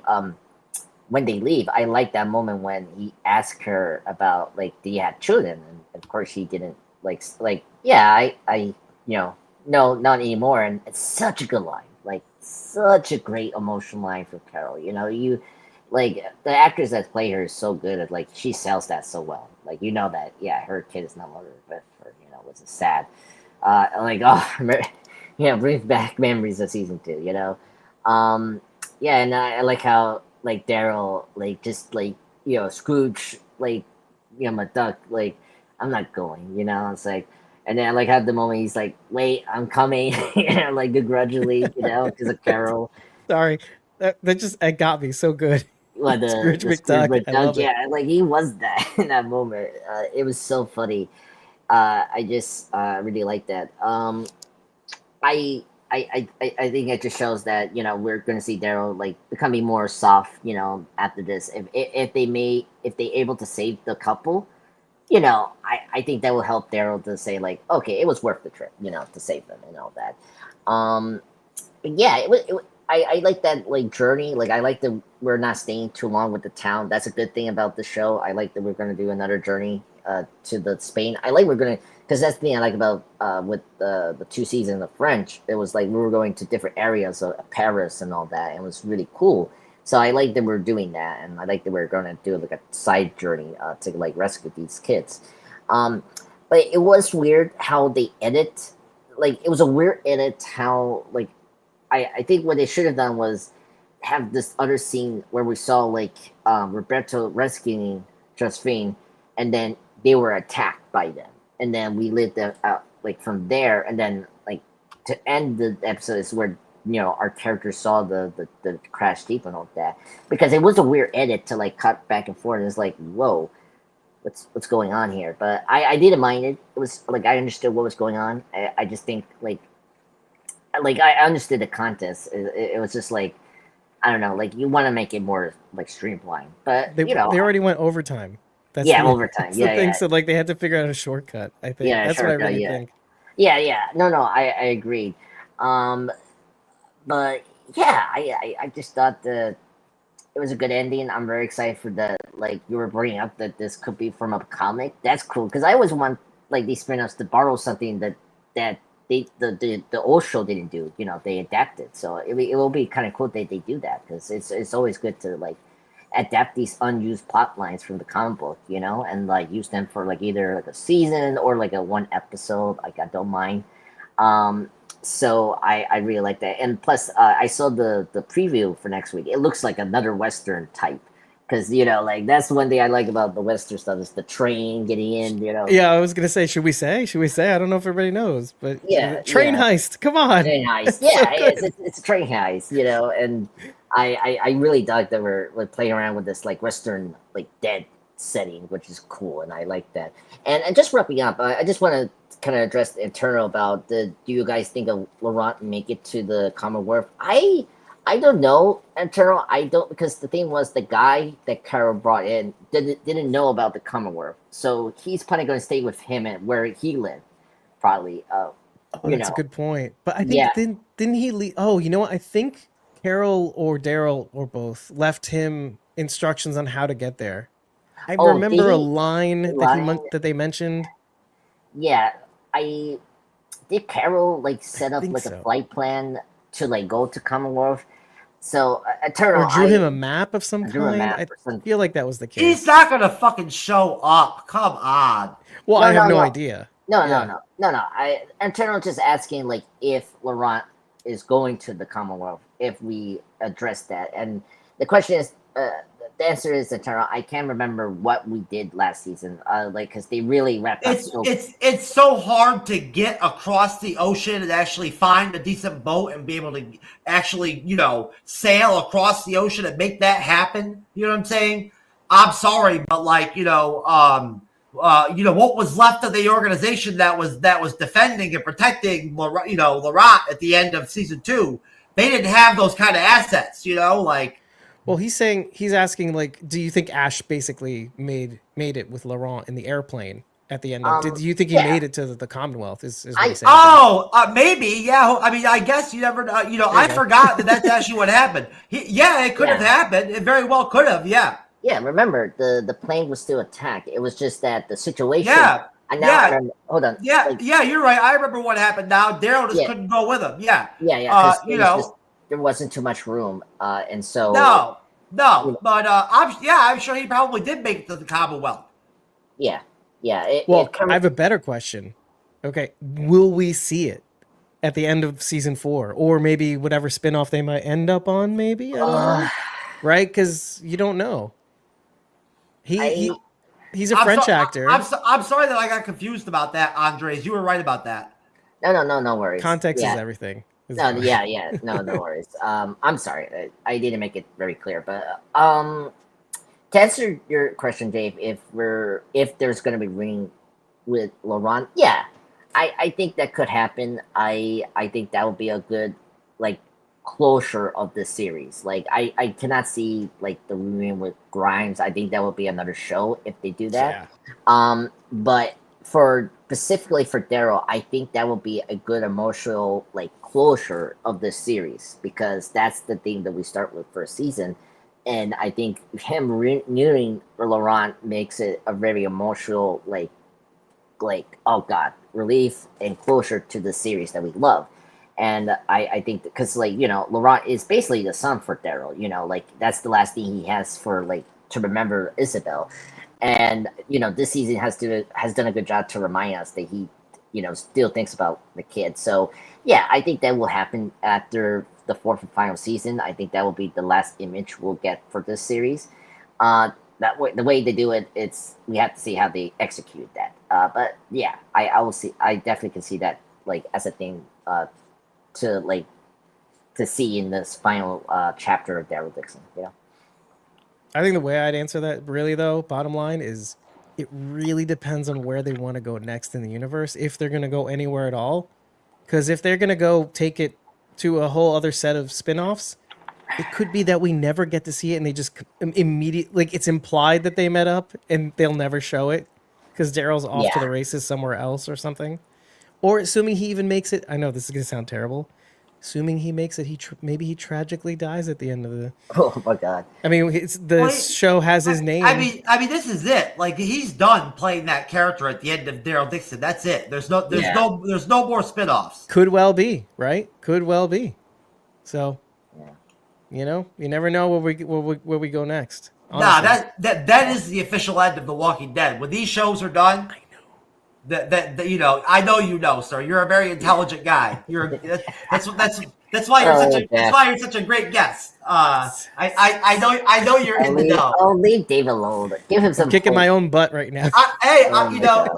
Either way, we did get a great banger episode of Daryl. There was great action, and all the characters on the town side fought like hell to win. You know what I mean? They really went all out. And I was very impressed by a lot of those secondary characters and how well they fought in that battle, especially when they were fighting walkers and people at the same time. Although, the savages, the savage, motherfuckers with the masks and all that shit, the Primitivos or whatever, their weapons sucked. They had bows and arrows and knives and machetes, they had no guns. And axes, right.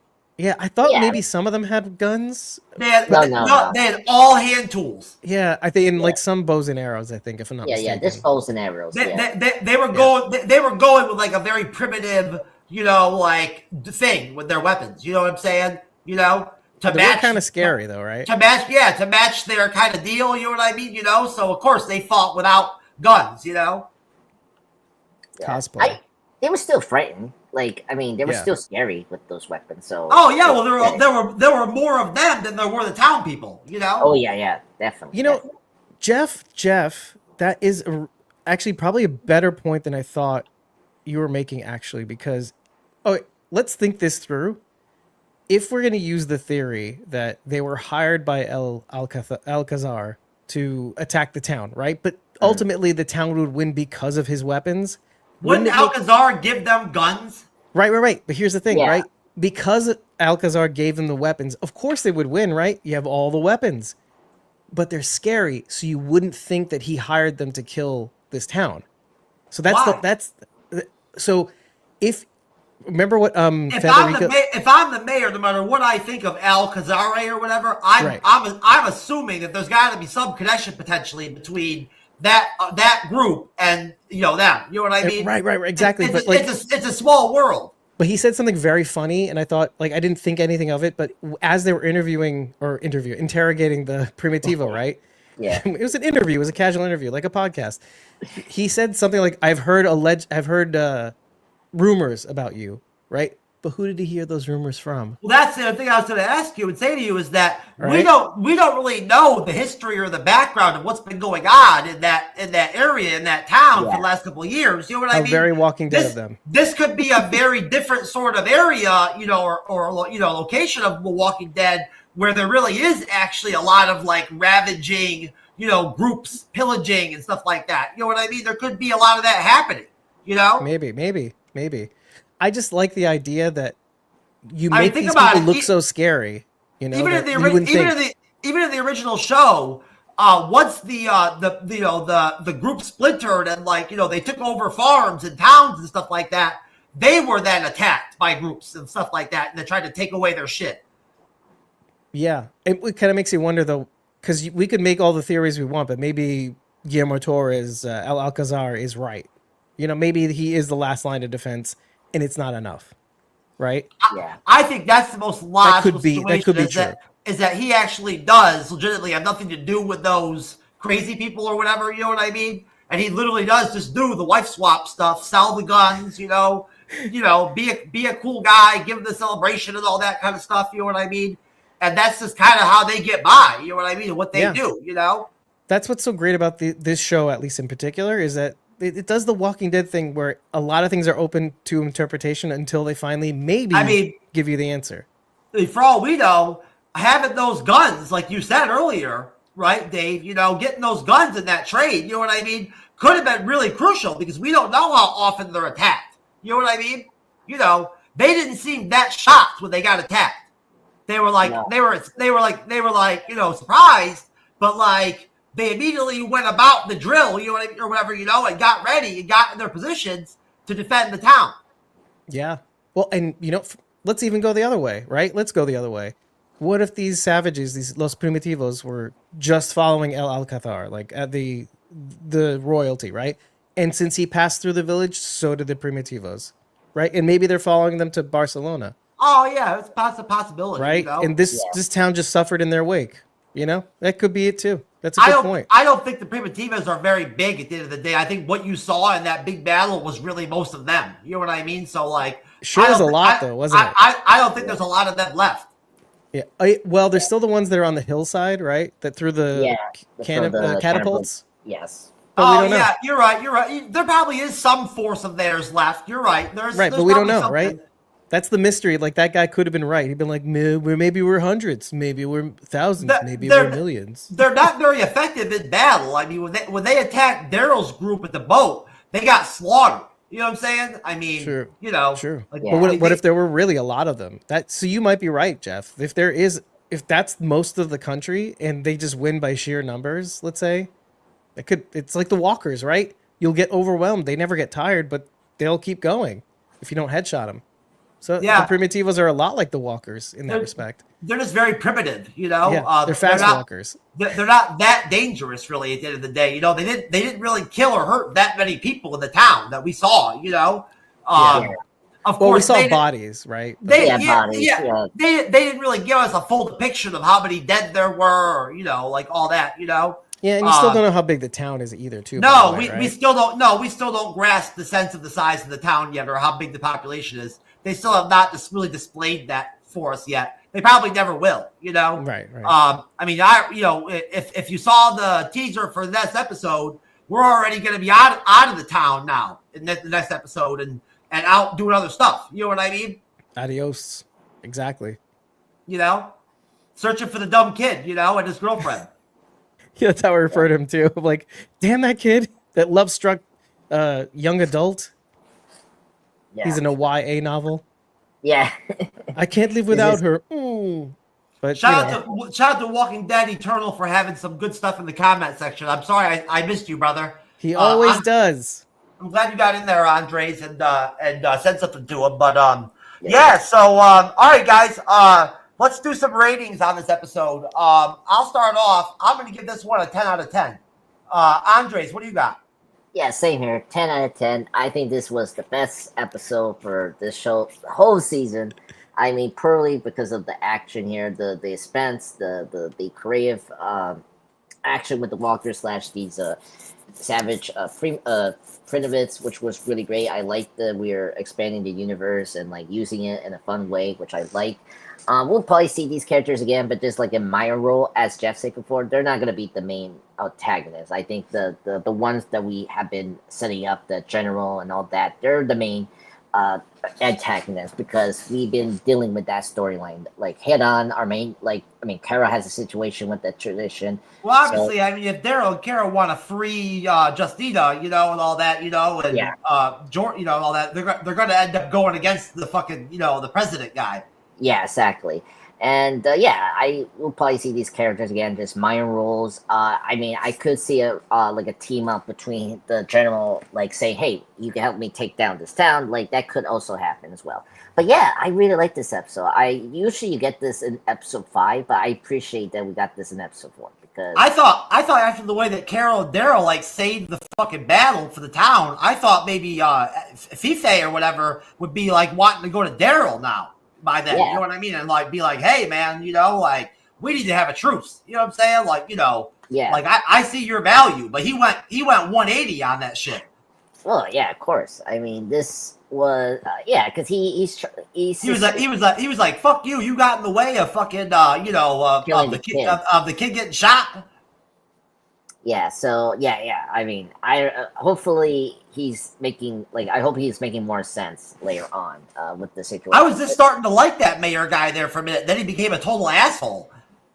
I kind of like that he's not. You don't want to side with him all the time. Like even though he fought for the town, I like that you can still be like, oh, what an asshole, right? And he's shown he's shown some remorse too here and there, about the girls. You know what I mean? He swears a lot too. Yeah, which Spanish, I like. By the way. Yeah, at the end of the day, you really can't tell whether he's going to end up being a good or bad guy in the show. You can't tell. Yeah, no. I love it. That's perfect for The Walking Dead. Yeah, exactly. So 10 out of 10 for me. Yeah, you don't get that kind of range from secondary characters in Dead City. What's your rating, Dave?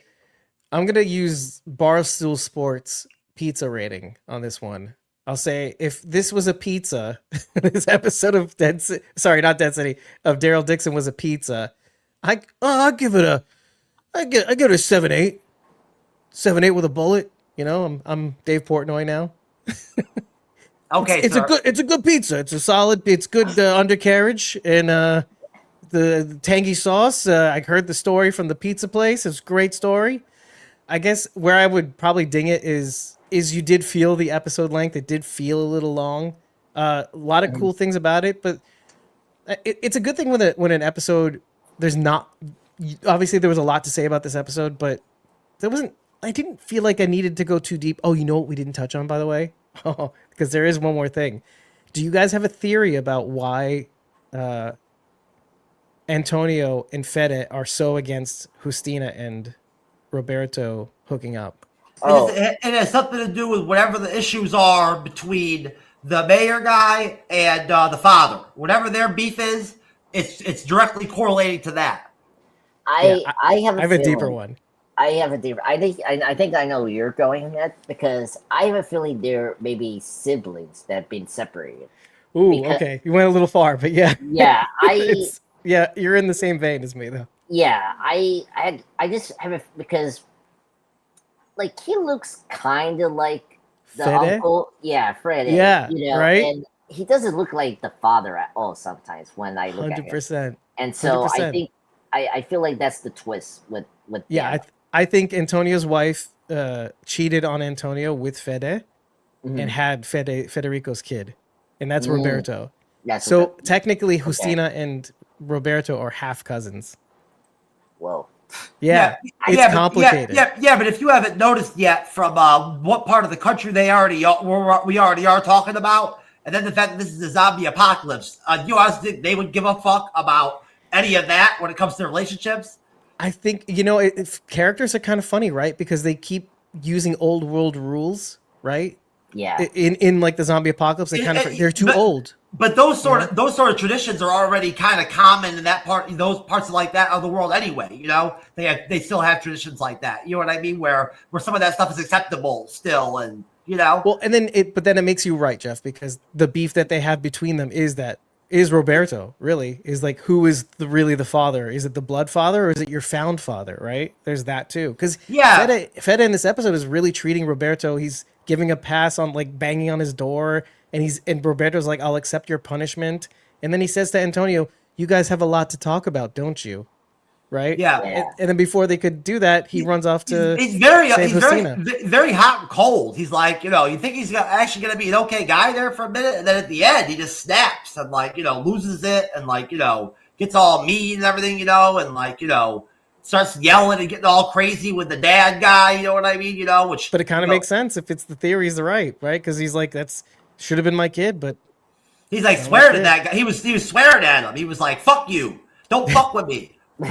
Yeah, I kind of like that a little bit though. Yeah, that was funny. Yeah, he's an interesting guy. No matter how you slice it, he's just an interesting guy, man.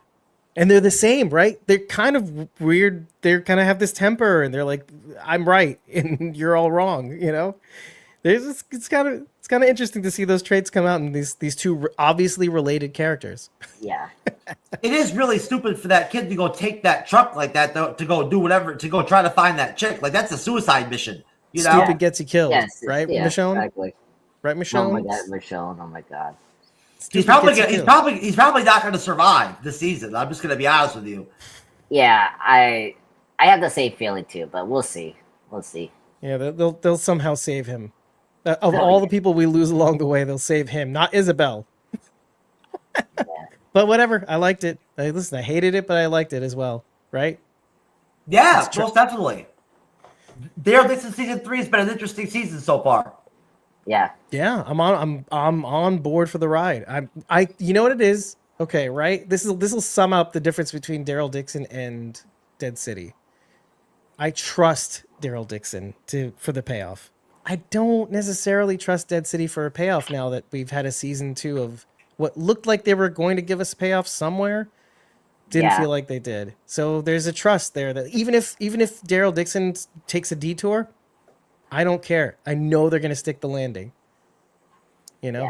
Literally with Ash. Yeah, you're right. Daryl Dixon delivers as a show. You know, it delivers, and you have to give it trust, right? And it pays off, right? Because sometimes you don't know where the show's going to go. Even season 2 is a good example of that.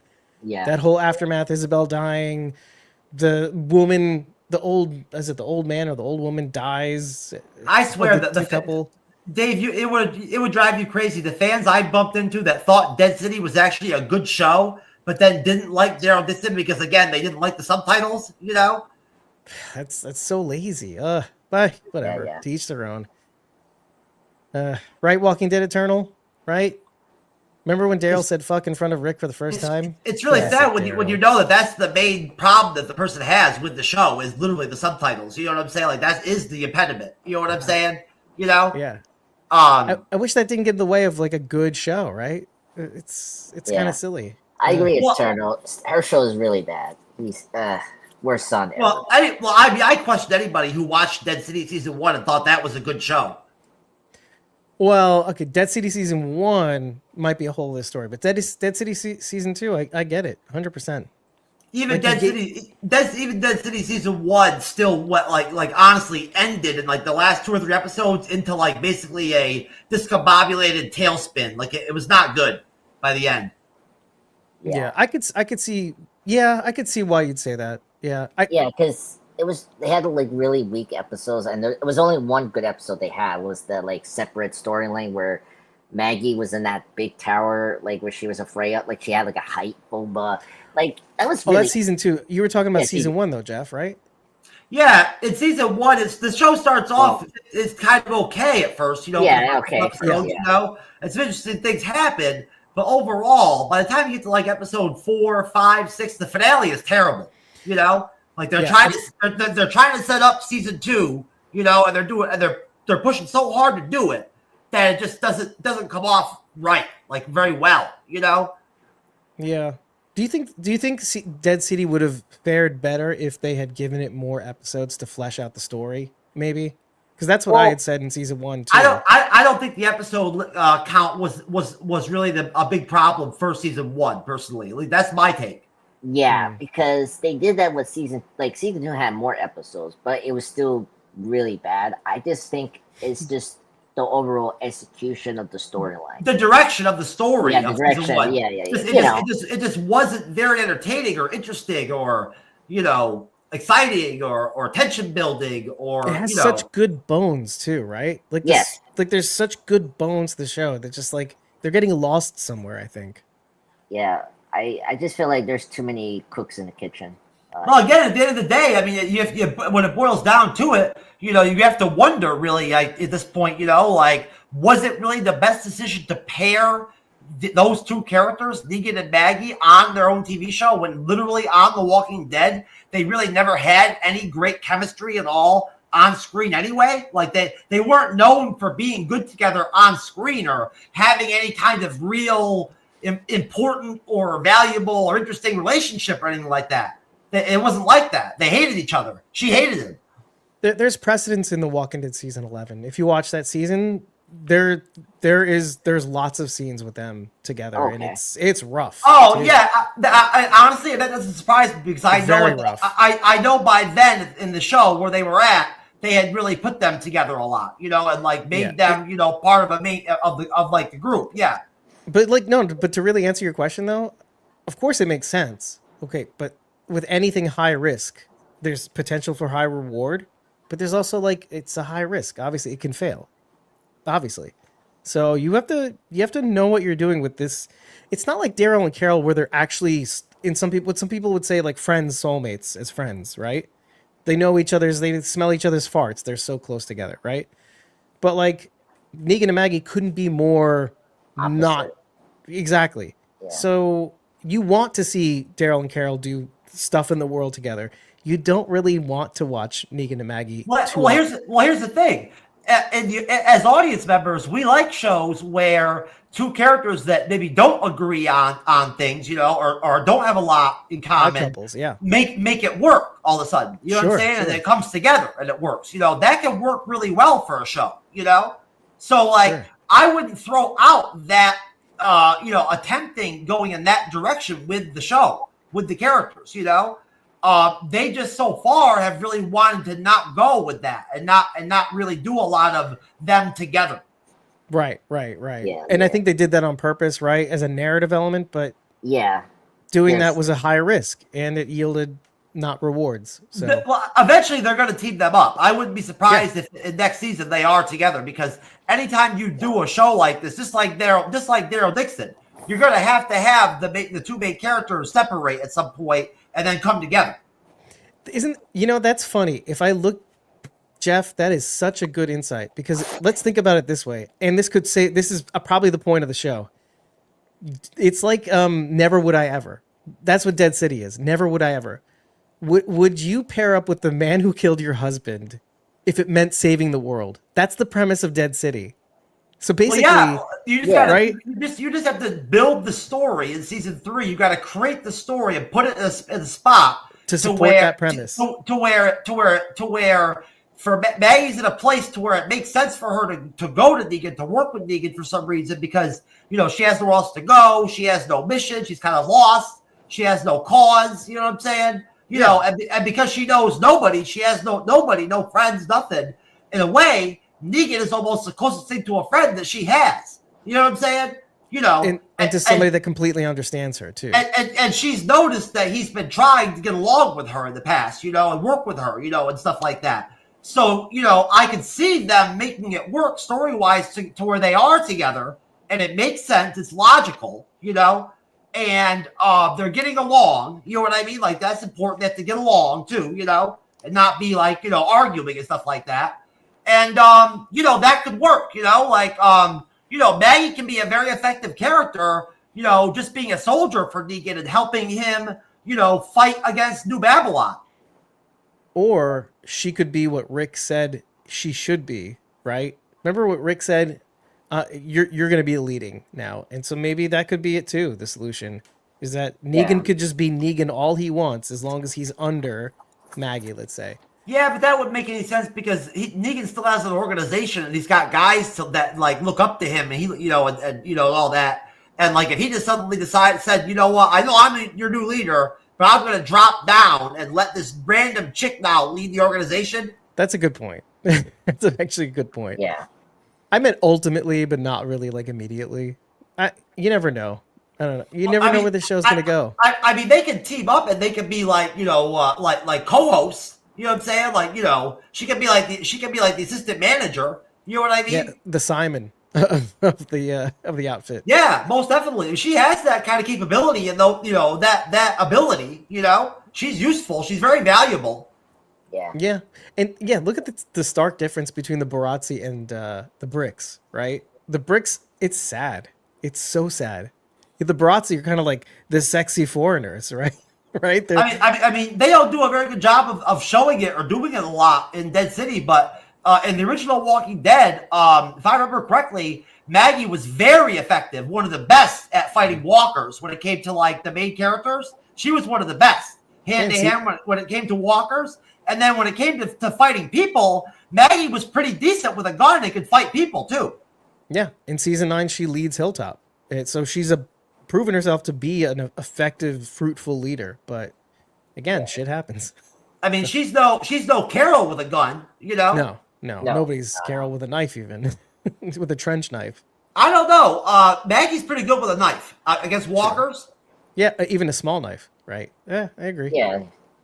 Knives, swords. Yeah, she was good at that. I always found in the peak seasons when they were really fighting walkers a lot that I found her to be one of their top, walker, killers when it came down to it. Yeah. Yeah. Oh, especially right. Cause you were talking about the last you saw really of this group is Alexandria, and they had that montage just this episode right after Sam Anderson bites it, right? Literally.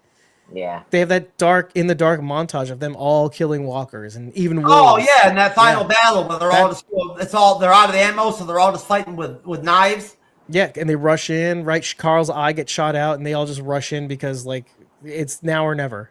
So I think that's what you're talking about. And all of them showed up. Carl's eye doesn't get shot out in that episode, but it was the very next step. That's what Daryl because at that point they haven't dealt with Negan yet. They haven't gotten that far. Right. Right. No, that's when Daryl sprayed all the gasoline from the tanker from the big mission that they were going to use the tanker in the lake, and then all the walkers just went into the fire. That's how they all died.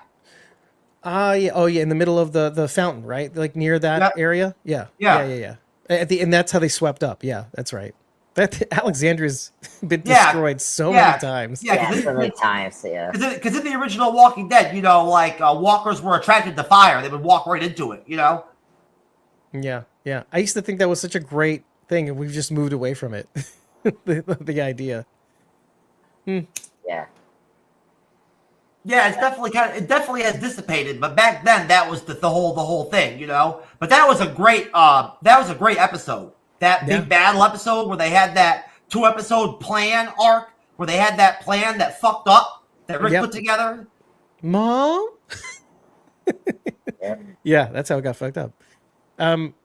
But yeah, and of course, a lot of people say that was peak Walking Dead. That season 6 was it? Yeah, I think it was season 6. That's when the bulk of the audience that decided to leave left.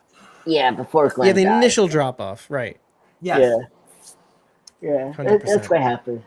100%. Yeah, because people saw what happened in that opening episode, to Glenn and everything, or heard about it like me. Yeah, season 7. And just wanted out right there, Yeah, they couldn't handle it anymore. They gave it an episode or two, and then they said, "No, thanks." No, I don't think they really realistically grasped the value of Glenn on the show. No, as much as I want to believe it and think logically that the AMC was aware of his popularity, really at that point, I don't think they really did grasp the impact of what killing him off was going to do. It's such a conundrum that we still talk about today. Is that what is there a way they could have avoided it? And I don't. In my mind, I feel like you can't. You just can't avoid that scenario. He was such a specific character that was filled an important role to the original team that was so integral that if it had been somebody else, maybe it wouldn't have hurt so bad, at all. But because it was Glenn, there was something really, really, really impactful for fans that you were going to lose Glenn. Yeah, and it separated the folks who really got the show from the folks who really didn't. That's what I think, though.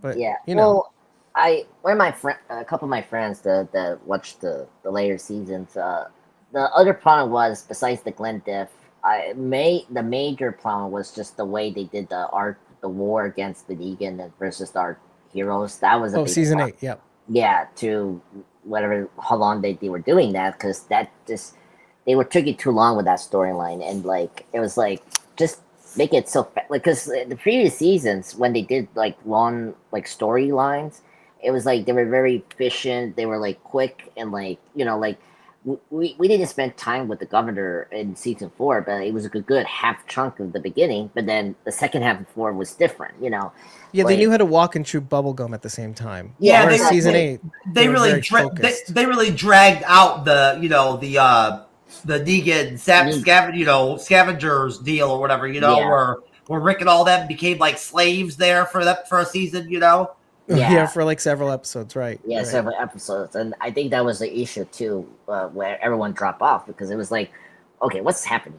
here? Come on, let's get to the war, against our heroes against the villain, Well, you're seeing your favorite characters in the worst position ever on the show ever. You see them fighting for their lives, but being okay and winning for the most part all the time. Yeah. And here it's just a consistent downfall. They just can't get up. All the way until the last episode of season 8.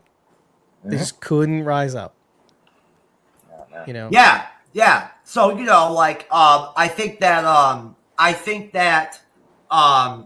honestly they just did not grasp the value of Glenn, what he really meant.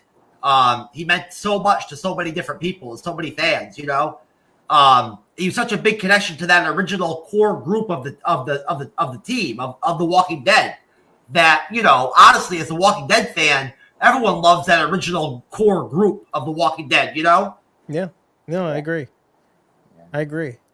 It's just, I could go on and on about it, but I listen, I liked the latter seasons. I liked, I even liked season 8. I found reasons to be I know what they're doing here. I see what people are saying, but I'm still loving what they're dishing out. Yeah.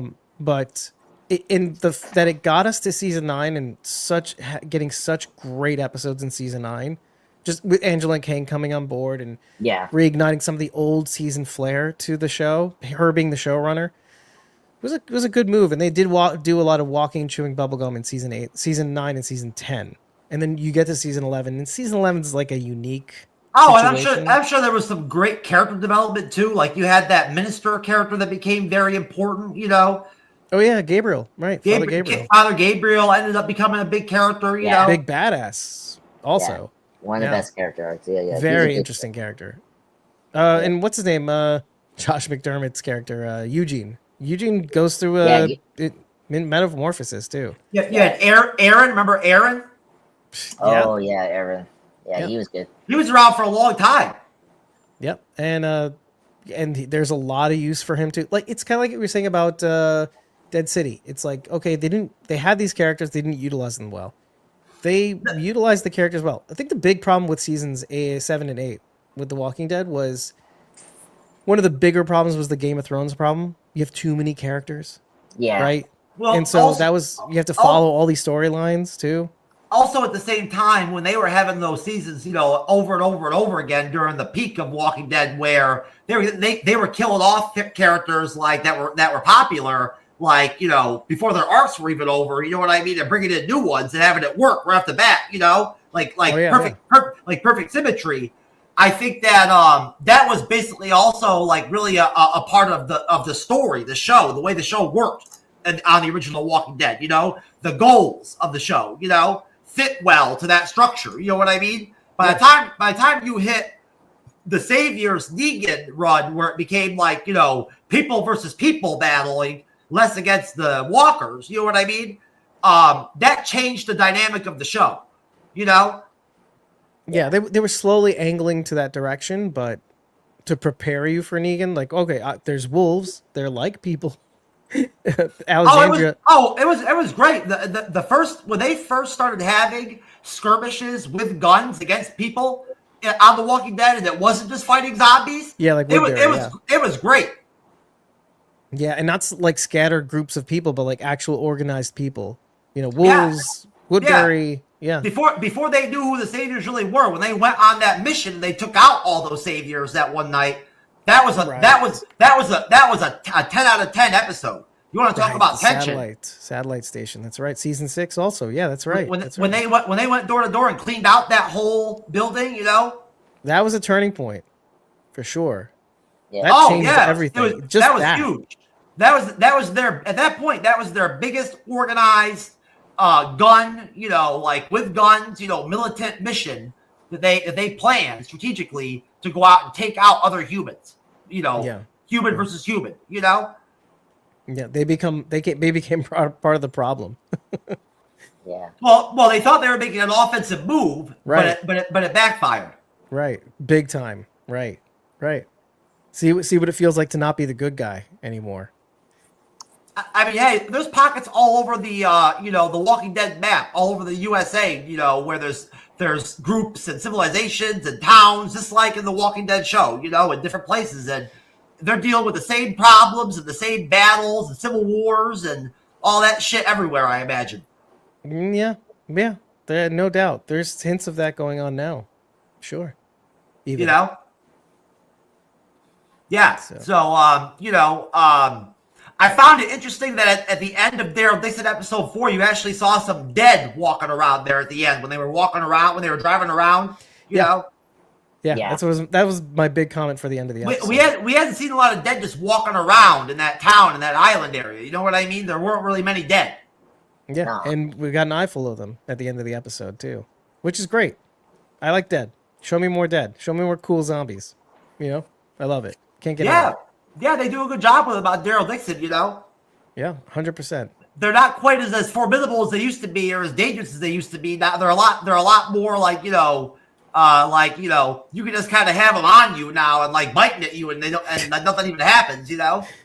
Yeah. But you know, hey, if they look kind of cool, they look kind of Spanish looking, the zombies, I'm all for it. Why not? It's kind of cool, man. Oh my god. It's kind of cool. At one point when that assault first happened, I thought that the fucking the Savage guys brought the walkers in with them to fight with them. Right. But man, when I first saw the walkers, I was like, they brought walkers with them. Man, but like seeing that catapult like from the hilltop, right, the distance, and seeing the fireball going up in the air and realizing that's where it was going to land, so cool. Why did they only shoot that one? Why didn't they shoot like 5 or 6 more? There were 2 fires. Yeah. There were multiple. It was just like it was hitting in other areas of the town. Yeah, it's like you assume that's what's happening. It's kind of like that's like the Jaws effect, right? Because in the first movie you barely see the shark, but you know it's there. So it's the same logic. They teased the catapult. We saw it drive down the road, you know? Yeah. Oh, yeah, that's right. You saw it in this episode. Right. Yeah. Like, what is this tarp over this thing? I wonder what it is. Forget about it. It looked like a very broke dick, like small catapult. Yeah. Little did we know, right? Yeah, most definitely. No, that was a great big battle, man. You know, honestly, for a minute there, I thought they were going to lose the town. Yeah, I was surprised that it didn't go downhill like as usual with these communities we see in the Walking Dead universe. That mayor guy's a real prick, man. I got a beef with him, bro. The fact that he did not turn around and like shake Daryl's hand after how Daryl came in there and fought that hard, like they turned the tide of the battle. Him and Carol. Yep. I think that's why I like it. I like that you had. First of all, I like that you had that reaction about how the town held its own, right? But then the fact that you have like mixed feelings about the mayor by the end of it's a great sign. Yeah, because I don't like his inconsistency. You know, he's acting like he's a decent guy, you know, for a while. You know what I mean? You know, then all of a sudden he just makes some illogical, you know, rash, you know, emotional. Yeah, like weird, you know, pausing, you know, like uncomfortable, you know, attitude towards Daryl for some reason out of nowhere. You know, all of a sudden you don't know what the fuck's going on. You know what I mean? Yeah, and you know what? I like that. I like that we can have mixed feelings about a character and it be kind of interesting. I kind of wanted to see what happens next. Yeah. Why he's such a dick too, you know? Because we still don't have answers, right? Like we're making a lot of assumptions. They're slowly laying it out there for us. Yeah, yep. I love it. Breadcrumbs. Spanish breadcrumbs. Something tells me we're not going to see them working on the boat very much in the next episode. No. Working on a train in the next episode. A zombie train. I love that so much. Yeah. I love zombie-powered anything. That's right. It looks like they're going on another side mission to like go help somebody find water or something like that. Yeah, what is this? Fallout? Yeah, that's right. That's right. Yeah. Yeah, the preview. Yeah, we need water. It's literal Fallout. I think, actually, by the way. Like literal Fallout. They didn't look so good if you got a good look at them. How did the water people? Yeah. So Jadis just brought up before, like, how did Jadis know about Glenn? Because the ones who lives, we saw a painting of Glenn in Jadis' office. How did Jadis? What are you talking about? How did Jadis know about Glenn? Yeah, because apparently Eternal just say that there was like a painting in her office in the ones who live. I mean, remember there was a what? Oh, go ahead, Dave. I think in season 10 there's a shot. Yeah, it's season 10. There's a shot of a bunch of paintings that Jadis painted for Maggie of the people she loves, and one of the paintings is of Glenn. It's a good question. How does Jadis know about Glenn? I have to imagine that she has a photo of him. Some kind. It's a small world. I didn't know a lot about Jadis on the show because I only saw her a little bit in a couple episodes. But I'm sure at some point she must have talked to Maggie. Yeah, I think you only meet the trash people in season 7, and by then Glenn is gone. So I have to assume it was a photo or description. I mean, if she's that good, she could have done it by memory. Oh, did she mostly just fuck with Rick? And did she not even talk to any of the other characters? No, I see. Well, eventually. Oh, okay. So you're missing a bunch of context. Okay, so in The Walking Dead, Jadis and her trash people, or her trash people all die, and she is the one survivor of that. Oh, after the 6-year time jump, and in season 9. She becomes a part of Rick and his community, the bridge building community. We find out that her name is Anne, right? And that she has the hots for Gabriel. And that's where you find out about, well, I don't know if it's in that season that you see the portrait of Glenn. I do remember seeing it in season 10 during the Whisper War. And that's at Hilltop. She's the leader of the Hilltop. So that's why in her office has all these paintings that Jadis made. Because when she was a part of the community, before she flew away.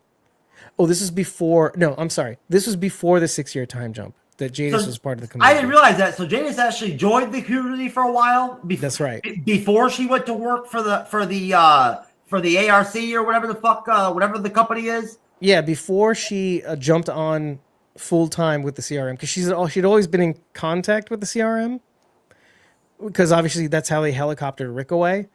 But she was with them. So after the all-out war with Negan gets captured. He gets thrown in a cell. There's a smaller time jump between seasons 8 and season 9. And she's been with this community the whole time, joining because she's the last trash person left. She's the last heapster left. And she gets into a relationship with Gabriel, right, during this time. And I think this is about, this is probably roughly a year or less than a year or so time span between All-Out War and season 9, and there's all this time that they got together, and so in that time she made portraits for Maggie at Hilton. Okay, and so she did have that like dialogue and did know the other characters and things like that. Okay, exactly, yeah. So as far as getting a photo of I have to assume she got a photo of Glenn, or Maggie provided a description of Glenn for her to paint that photo. I would probably bank on a photo, a camera, like a pole. Oh, that's right, guys. In season 8, now I'm remembering. In season 8, Rick uses a Polaroid camera to take pictures of certain things to put into mailboxes to inform everybody of the plan working. And I'm sure they probably stumbled across, like cheap cameras on the road and stuff like that from time to time. But that's actually very interesting information. I had no idea that Jadis was actually ever a real main character, like on the show that like hooked up with one of the groups. I didn't know that. She speaks English and everything. It's amazing. Instead of her broken English, whatever, as part of the Heapsters. All right, sir. Well, you know what? Why don't you go ahead and tell us about the Walking? What's going on in the Walking Dead right now, so we can get out of here. A month ago we finished wrapping up our discussions on. Sorry, it is Revival. By the way, it was a show on Sci-Fi that I highly recommend. Instead of zombies, you have a bunch of people who came back from the dead to real life, can never die. Basically, they're not mysterious or spooky or altogether ooky. They're just people, and it's this weird reverse zombie murder mystery story that is, I think, 10 episodes long. It's funny, and so I highly recommend it. We talked about it. We actually reacted and broke it down, some of these episodes late, the latter half of the episodes. And God, we still have to set up an interview with the showrunner, Luke Boyce, which I shouldn't have said out loud, but yeah, here we are. But and obviously we're talking about The Walking Dead Daryl Dixon's 3rd season, and whatever else happens. We're waiting for Fallout to come out in December. Obviously, us too. Most definitely. Exactly. And beyond that, I know Gen V is out, and we've been talking behind the scenes about whether we're going to cover Gen V, because we didn't cover the 1st season, but we did cover the 4th season of The Boys. So I don't know. Maybe I kind of like Gen V in some respects more than I like The Boys. Oh, do you actually need to follow The Boys to be able to really know what's going on with Gen V? It's more. It's kind of like it's more fun because there are some references between the two shows. But I don't know. If you know generally what The Boys is about, you'll definitely appreciate the series. You know what you're getting into. Obviously, the soups are all awful, and that's kind of the point. And I saw the trailer for Gen V in the movie theater a couple of years ago, and I thought it looked great. Yeah, I think it is great. It's really a lot easier to get into than The Boys. The Boys is a bit. It's like it's rough on you as a watcher because that's what you like, right? Yes. But Gen V is a little easier on you to get into. Like obviously it is geared toward a more younger audience, I think, more overall. Because a lot of the actors are in their early 20s, or at least pretending to be in their early 20s. So it has that vibe about it. You can't like kill everybody, but if you do, let's not care about it too much, like a teenager or post-teenager would. So I don't know. That's what I think. But I know some people don't agree with me, but I think it's a lot easier to get into, which is why I kind of like it a little bit more. There's you can root for some of these people too, because they're not all bad. Whereas, like, all the soups, it's like, who do you even root for on the show? Do you root for Billy Butcher? No, not really. I mean, the one you're rooting for the most on The Boys is, like, Huey, maybe? And even then, sometimes he's not all that great. So, I don't know. But that's what we're doing. Yeah, we're just feeling it out right now. We're waiting for some series to come back. And honestly, it's for me, it's almost just stupid. Like, it makes no sense at all that I haven't watched The Boys yet because, like, I'm the guy who loves the R-rated dark that like begs for like the R-rated darker, more mature superhero type content. So like The Boys is that kind of content, You think you've got a year to probably catch up. I think you can. Yeah, I know. Yeah, they don't have too many episodes. It's usually 10, right? Like yeah. I would never want to cover it or anything like that, or do recaps or anything like that, just because the show's already been going on for so long, Yeah, that's fair. We were even skittish about doing it at the 4th season, but it just became so topical, right? It's really started budding with reality, the show, instead of doing its own thing. So we decided to wade in on the ridiculousness of it too. So I don't know. 8 episodes. It's not that total. They have 8 episodes for each season. I saw FX just dropped a brand new show that looks really good. Oh, which one? The Stephen King one? The Institute, or that was No, that's not on FX. Or was that No, what's the, I don't remember. No, it's called like the Down Low or something like that. It's with it's with Ethan Hawke is the main character. I know what you have. Okay, I know. Yeah, they just dropped it. Yeah, yeah. The guy, the dwarf guy from Game of Thrones is in the show. Peter Dinklage. Yeah. It looks really good. That's right. It's like it's like an adult kind of graphic, like heist, like kind of show. I think. I could get into that. I like Ethan Hawke too. Ethan Hawke looks great in the show. Yeah. Well, speaking of, have you been watching The Black Phone? I haven't really watched the series, but it seems to be a pretty big hit. They're really I love the idea of Ethan Hawke on TV, like doing a TV show. I love that idea, but no, I have not heard of that show. It's a movie, The Black Phone, I think. Oh no, I did not hear about it. Yeah, you should check it. I think you should check it out. It's starting to get some steam, so it's worth thinking about. The Black Phone, huh? Yeah, I think that's what it's called.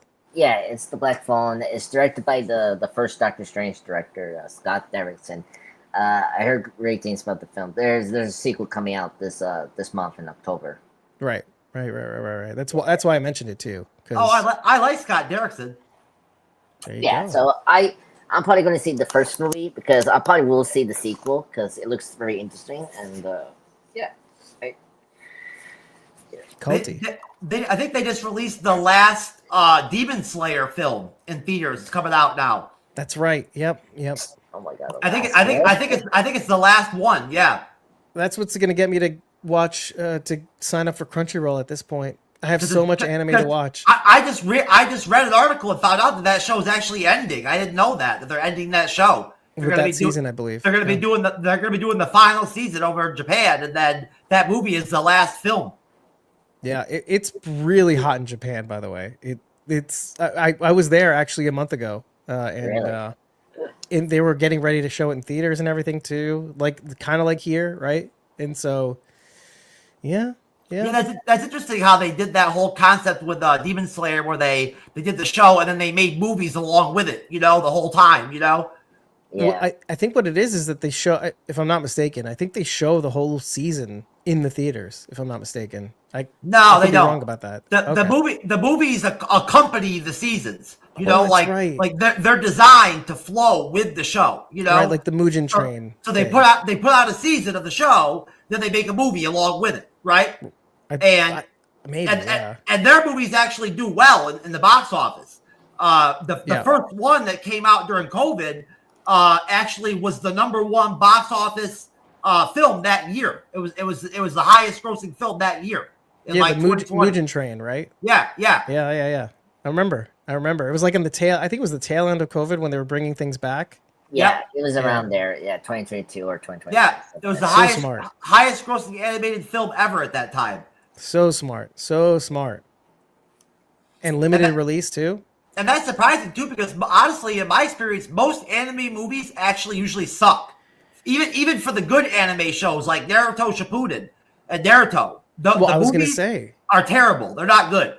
I think they also try to do it for Dragon Ball, right? The Dragon Ball Super, Dragon Ball Battle of the Gods is going to be the next one. And I think now it's gotten enough of a fervor to kind of reignite popular audiences again. I don't know. I know there's a new Dragon Ball show that's out on that they're playing on Adult Swim right now. That's been out for a while. Oh, probably. I have not watched it. Yeah, it's all right. It's available in full on Hulu.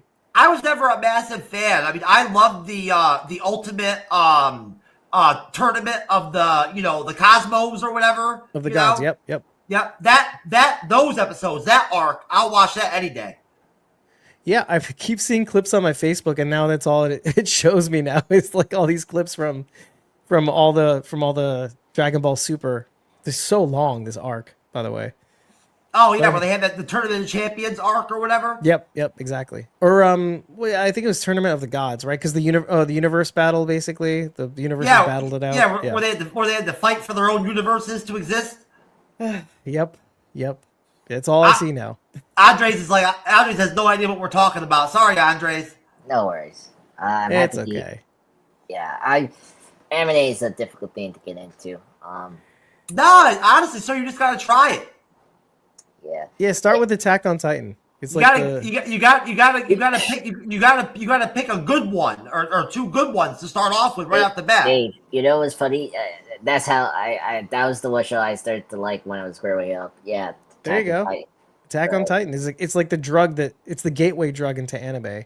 Great soundtrack, great. If you like The Walking Dead, it's very similar. Yeah, like, yeah, root for. He's honestly right. Honestly, Andres, it really is that simple. Like if you just pick a really good anime right off the bat, something like Attack on Titan is perfect because unlike Naruto or something like that, where you've got to watch 500, 600 episodes of the season, or for the whole show, Attack on Titan, you can watch the whole 5 seasons or whatever, and it's only 80 episodes total. Yeah. I need to find the right show. Attack Titan, I need to get back. It was because I think I left off in season 2. It's easy to fall out. Attack on Titan is considered by most media organizations that you see, it is considered the #1 anime ever. It's very addictive, by the way. That's really what it is. It has the Netflix effect all over the place. The show and the story gets really weird after a while, but the first couple seasons are great. Yeah. Oh, you want to hear something? I should have mentioned this on our show, but not because we've talked about it here and there, but we haven't broken it down. They're trying to bring it back. Attack on Titan? Yeah, they're trying to bring it back for another season. This is the rumor that's going around. I don't know. The anime finished. They finished the anime. I know, but it seems they finished the manga. They went all the way to the end. I think they want to bring it back. No, Dragon Ball this shit. There's no way, sir. I pay attention to the anime news. That show's over. There is no other material. I know, but here we are. I don't know. Japanese anime does not make up TV shows without actual manga to use. If there's no manga, they don't make the show. It would be interesting if they did. It would be cool if they did. That author's done. There's no more. He's not writing anymore. It's over. True. No, true. But it's something I heard. I'm not going to validate it. Even I know that Japanese anime does not. That's goes against their rules. They don't do like American shows. They won't make a season of an anime show just because it's popular. If there's no actual manga to base it off of, they don't do it. Listen, they're just a bunch of conyos. They should really do it. No, sir. I'm sorry, Dave, but in this one situation, it makes no sense at all. They finished I think you're right. Attack on Titan. I know, and they wrapped it up too. Like if you saw the final episode, the story's over. There's nowhere to go with the story. Yeah, I agree. Yeah. But the only way they will continue if the author is heavily in the creative the show is so bizarre. The story is so bizarre. Attack on Titan is so complicated by the end. It's so metaphysical and everything that if they tried to come back and do it again, it would just be a jumbled mess. Yeah, I wouldn't know where they would even go at that point because you do get this flash. You saw the post-credit scene, right? They killed all the main characters off. They're dead. Well, and then they even kill the main character, and then they have this weird they're all flash dead, forward. Yeah, it's cool, but there is no Attack on Titan without Eren Yeager. Exactly. Well, and what do you do after that, right? He is the show. Yeah. You think about it, he's the #1 character, that the show's based on the whole time. Yeah. See, this is why, Andres, you should see the show, and you'd be like, well, I don't know, maybe I'm not sure, maybe they should bring it back. It's a great show. I mean, he said he's watched it some. He said that he's in season 2 or something like that. Yeah. It's funny because when I was at my last camp, I don't know how you fell off during season 2 because the show is really good in season 2. That's kind of where it gets weird. Yeah, at the end of it. No, look. It's been a while. I tried to get into the first season. We binge watch it, and then because you were talking about Cartoon Network, because they had the airing of those shows. It's true. And the problem was that they were releasing the season so late. They came out many years or something like that. Yep. And so, oh yeah, it takes years sometimes for the English version of the actual anime shows to come out in the U.S. yeah, exactly. Just like other shows now, they take 3 years now. It's like, oh my god. Yeah. No worries. I like anime, but it's not my cup of tea. So I get it. You just gotta watch the right one, sir. I'm telling you. Yeah, there's something for everybody. Yeah. But you have to really want it. That's all. You have to really want to take a risk. There's arcs of Naruto Shippuden that if you sat and watched them, that you would get why the show is considered so good. But then there's also arcs where there's a lot of filler episodes and it gets boring and slow and. Yeah. I'll tell you, like, if you really want to know the one that got me hooked on anime, it was something my brother introduced me to. And obviously, I like The Walking Dead. I like horror. I like suspense. I even like mystery or murder mystery.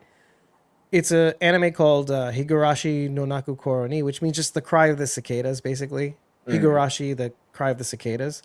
I know, it's a weird title, but it starts off super strong into the horror bent. But it gets really like emotional as the more you go through. It still has the horror element. There's a Groundhog Day element to it, but it's it sucks you in. Like it starts off super strong, super horror. Sword Art Online got me, sir. That's what hooked me in. That got my wife a little too for a little while. That's a good one too. That's an easier one to get into. That's a really easy one to watch, Andre. Yeah. Sword Art Online. That one sucks you right in. Higurashi is a tough one to get into, but if you like horror, it's perfect. It's perfect for you because it's not like gross horror, but it's like that. There's a scene where a needle it goes into an eye. Anime horror doesn't even faze me, sir. It doesn't even faze me because it's animated. Yeah. You know what I'm saying? I seen a couple like animes where their violence are so crazy. So yeah, it's pretty noble. But yeah. Yeah. Can you write down in the private chat because I definitely want to check that out because there are some crazy anime I'll put it in the shows out actual there. regular chat too. There's some crazy ones out there like Chainsaw Man and shit like that. Like there's some crazy animes out there that do some crazy shit. Oh my god, there was a one show I remember I was getting into. I seen a couple episodes, but then I dropped off. Some of the shows have a lot of like sexual content, like a lot of yeah. If you're not ready for it, oh my god, it's very awkward, very very perverted. Yeah. Thank you so much, Dave. There was this one show I don't remember the name, but it was so funny because it was this powerful girl. And like she was with this boy, and this boy didn't remember this because he was so young that she killed, his sister and dad, and their deaths were so comedically funny. It was just like so over the top, and she the government were chasing after her, and like it was such a crazy show I saw. I can't remember the name of it. But, Oh yeah, that sounds about right. Yeah, it was fun. It's like, hello, son. We just go ahead and his head chop off. I'm like, in that Chainsaw Man anime, his only ultimate goal when he goes out on a mission or whatever is to like touch a chick's boob, after or whatever, like that's his goal. That's definitely an example of a ridiculous one, for sure. It's pretty fun to watch, actually. Yeah, it has like some deeper meaning to it here and there, but. Overall, it's just a lot of fun to watch. That's one of the most bizarre ones I've watched recently, for sure. Sword Art Online, I don't know if Sword Art Online Season 3 was awesome. Alicization, that was a great season of Sword Art Online. That was great. I don't think I picked it up that far into Season 3. It seemed like it was going somewhere good, but it's too bad because the second season, Gun Gale, was kind of shitty. It wasn't very good. That's where I dropped off. But they bounced back big time for Season 3, Alicization, and it was great. And there were a couple movies too in between, which I'll figure that one out. Yeah, they did. They made a movie that was like based off the original Sword Art Online, but with different characters. But that same story, the Ironclad story. Yeah, that is definitely a good one to get into for sure. It's very very well balanced. It does have some of the perverted stuff, but overall, it takes itself seriously and. Yeah, it's definitely like a hero's journey kind of show, and there's a mystery element to it too. Like you're wondering what happened, how did they get here. Season 2 resolves that too, if I remember right. Like Well, wraps that up very nicely. well, sort of online is. I mean, honestly, like technically, they said they were going to do a 4th season. So, like, I mean, the way that anime has kind of been, multiple years go by before they come out with new seasons. But there are still manga. There is still manga to work with, and technically, they're still supposed to make another season. Yeah, they just have to have the appetite, I guess. It's a very and the popular. money. It's a popular show. Yeah, it was a big show at the time. Definitely. Oh yeah, it was a smash hit. Yeah, beyond that, I can't make any other recommendations I can think of. I'm watching. I guess. Netflix. Well, aren't they going to cancel? My Hero Academia is going to be canceled soon too. It's over. That is a sleeper of a anime too. It's in its final season. I believe it is. It's in its final season. I don't know if it's actually airing right now, but I remember catching the end of it and watching all the movies. Their 8th and final season is going to premiere to this year, actually, in the October. There's a lot of anime shows ending. Yeah, it's getting dark though. That show is pretty dark. It doesn't start off dark, My Hero Academia, but damn, does it get emotionally dark? I haven't followed it that far into it. I'm still in the kind of like the beginning of the show. Oh, just plow ahead. It's so rewarding once you get later on. It's a tough show to watch. There's so many flashbacks, and then they go in the future. And like it gets complicated. I agree. I think just get past a certain point and you realize, oh, holy crap, this thing gets super dark and moody and like an emo teenager. Really? Yeah, in a way, but it's actually kind of heartrending, Like at first it's like, oh, I have to watch and sit through all this kind of teenage. It's like you're watching somebody grow up, and what the beginning is like the cringe part of growing up, the teenage cringy part of it. I like mature anime, but at the same time, it's anime. So I don't like weird, sexual, bizarre Japanese anime. That's just like weird. It's awkward, Yeah. But this one's not like that. I definitely think that. But I do like, Attack on Titan is a very adult, mature anime. Yeah. And My Hero Academia is shaping up to be not nearly as gross and weird, but it's definitely dark and serious. Very. And actually, really, in the latest season, let's say, it's gotten very topical. Like in terms of like how we treat one another in real life. Mm-hmm. It's pretty cool that they're touching on that right now. Like how to not dehumanize one another. It's what's really, really made me really love this series a lot. So I can't recommend it enough. Get past that awkward cringe stage, and it's got a message that I can definitely reverberate with. I've still got to go back. I've still got to go back and watch the rest of Attack on Titan. I never watched. I stopped at season 3. I stopped. Oh wow! And I fell off. Now I've read the manga, so I know what happens. Okay, it's pretty much manga accurate, I think, if I'm not mistaken. It is, yes. The end, yeah. So you basically know. You just want to see it in motion at that point. Yeah. It's a great show. I watched the manga on YouTube. I'm one of those channels that shows the manga. And it was an interesting way to like learn the story through the manga. Yeah. No, definitely. That's definitely one that is like, okay, if you read the manga, you're basically getting it on the show. Whereas, there's some differences in the other shows. It's a deep, metaphysical, fucking complicated fucking show, man. It gets deep. That's all I'll tell you. But all right, folks.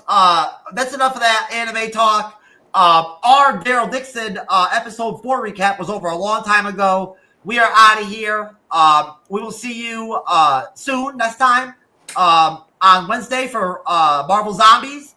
And shout out to Walking Dead Eternal. And shout out to Dave, Andre's a pop culture guy. And we are out of here.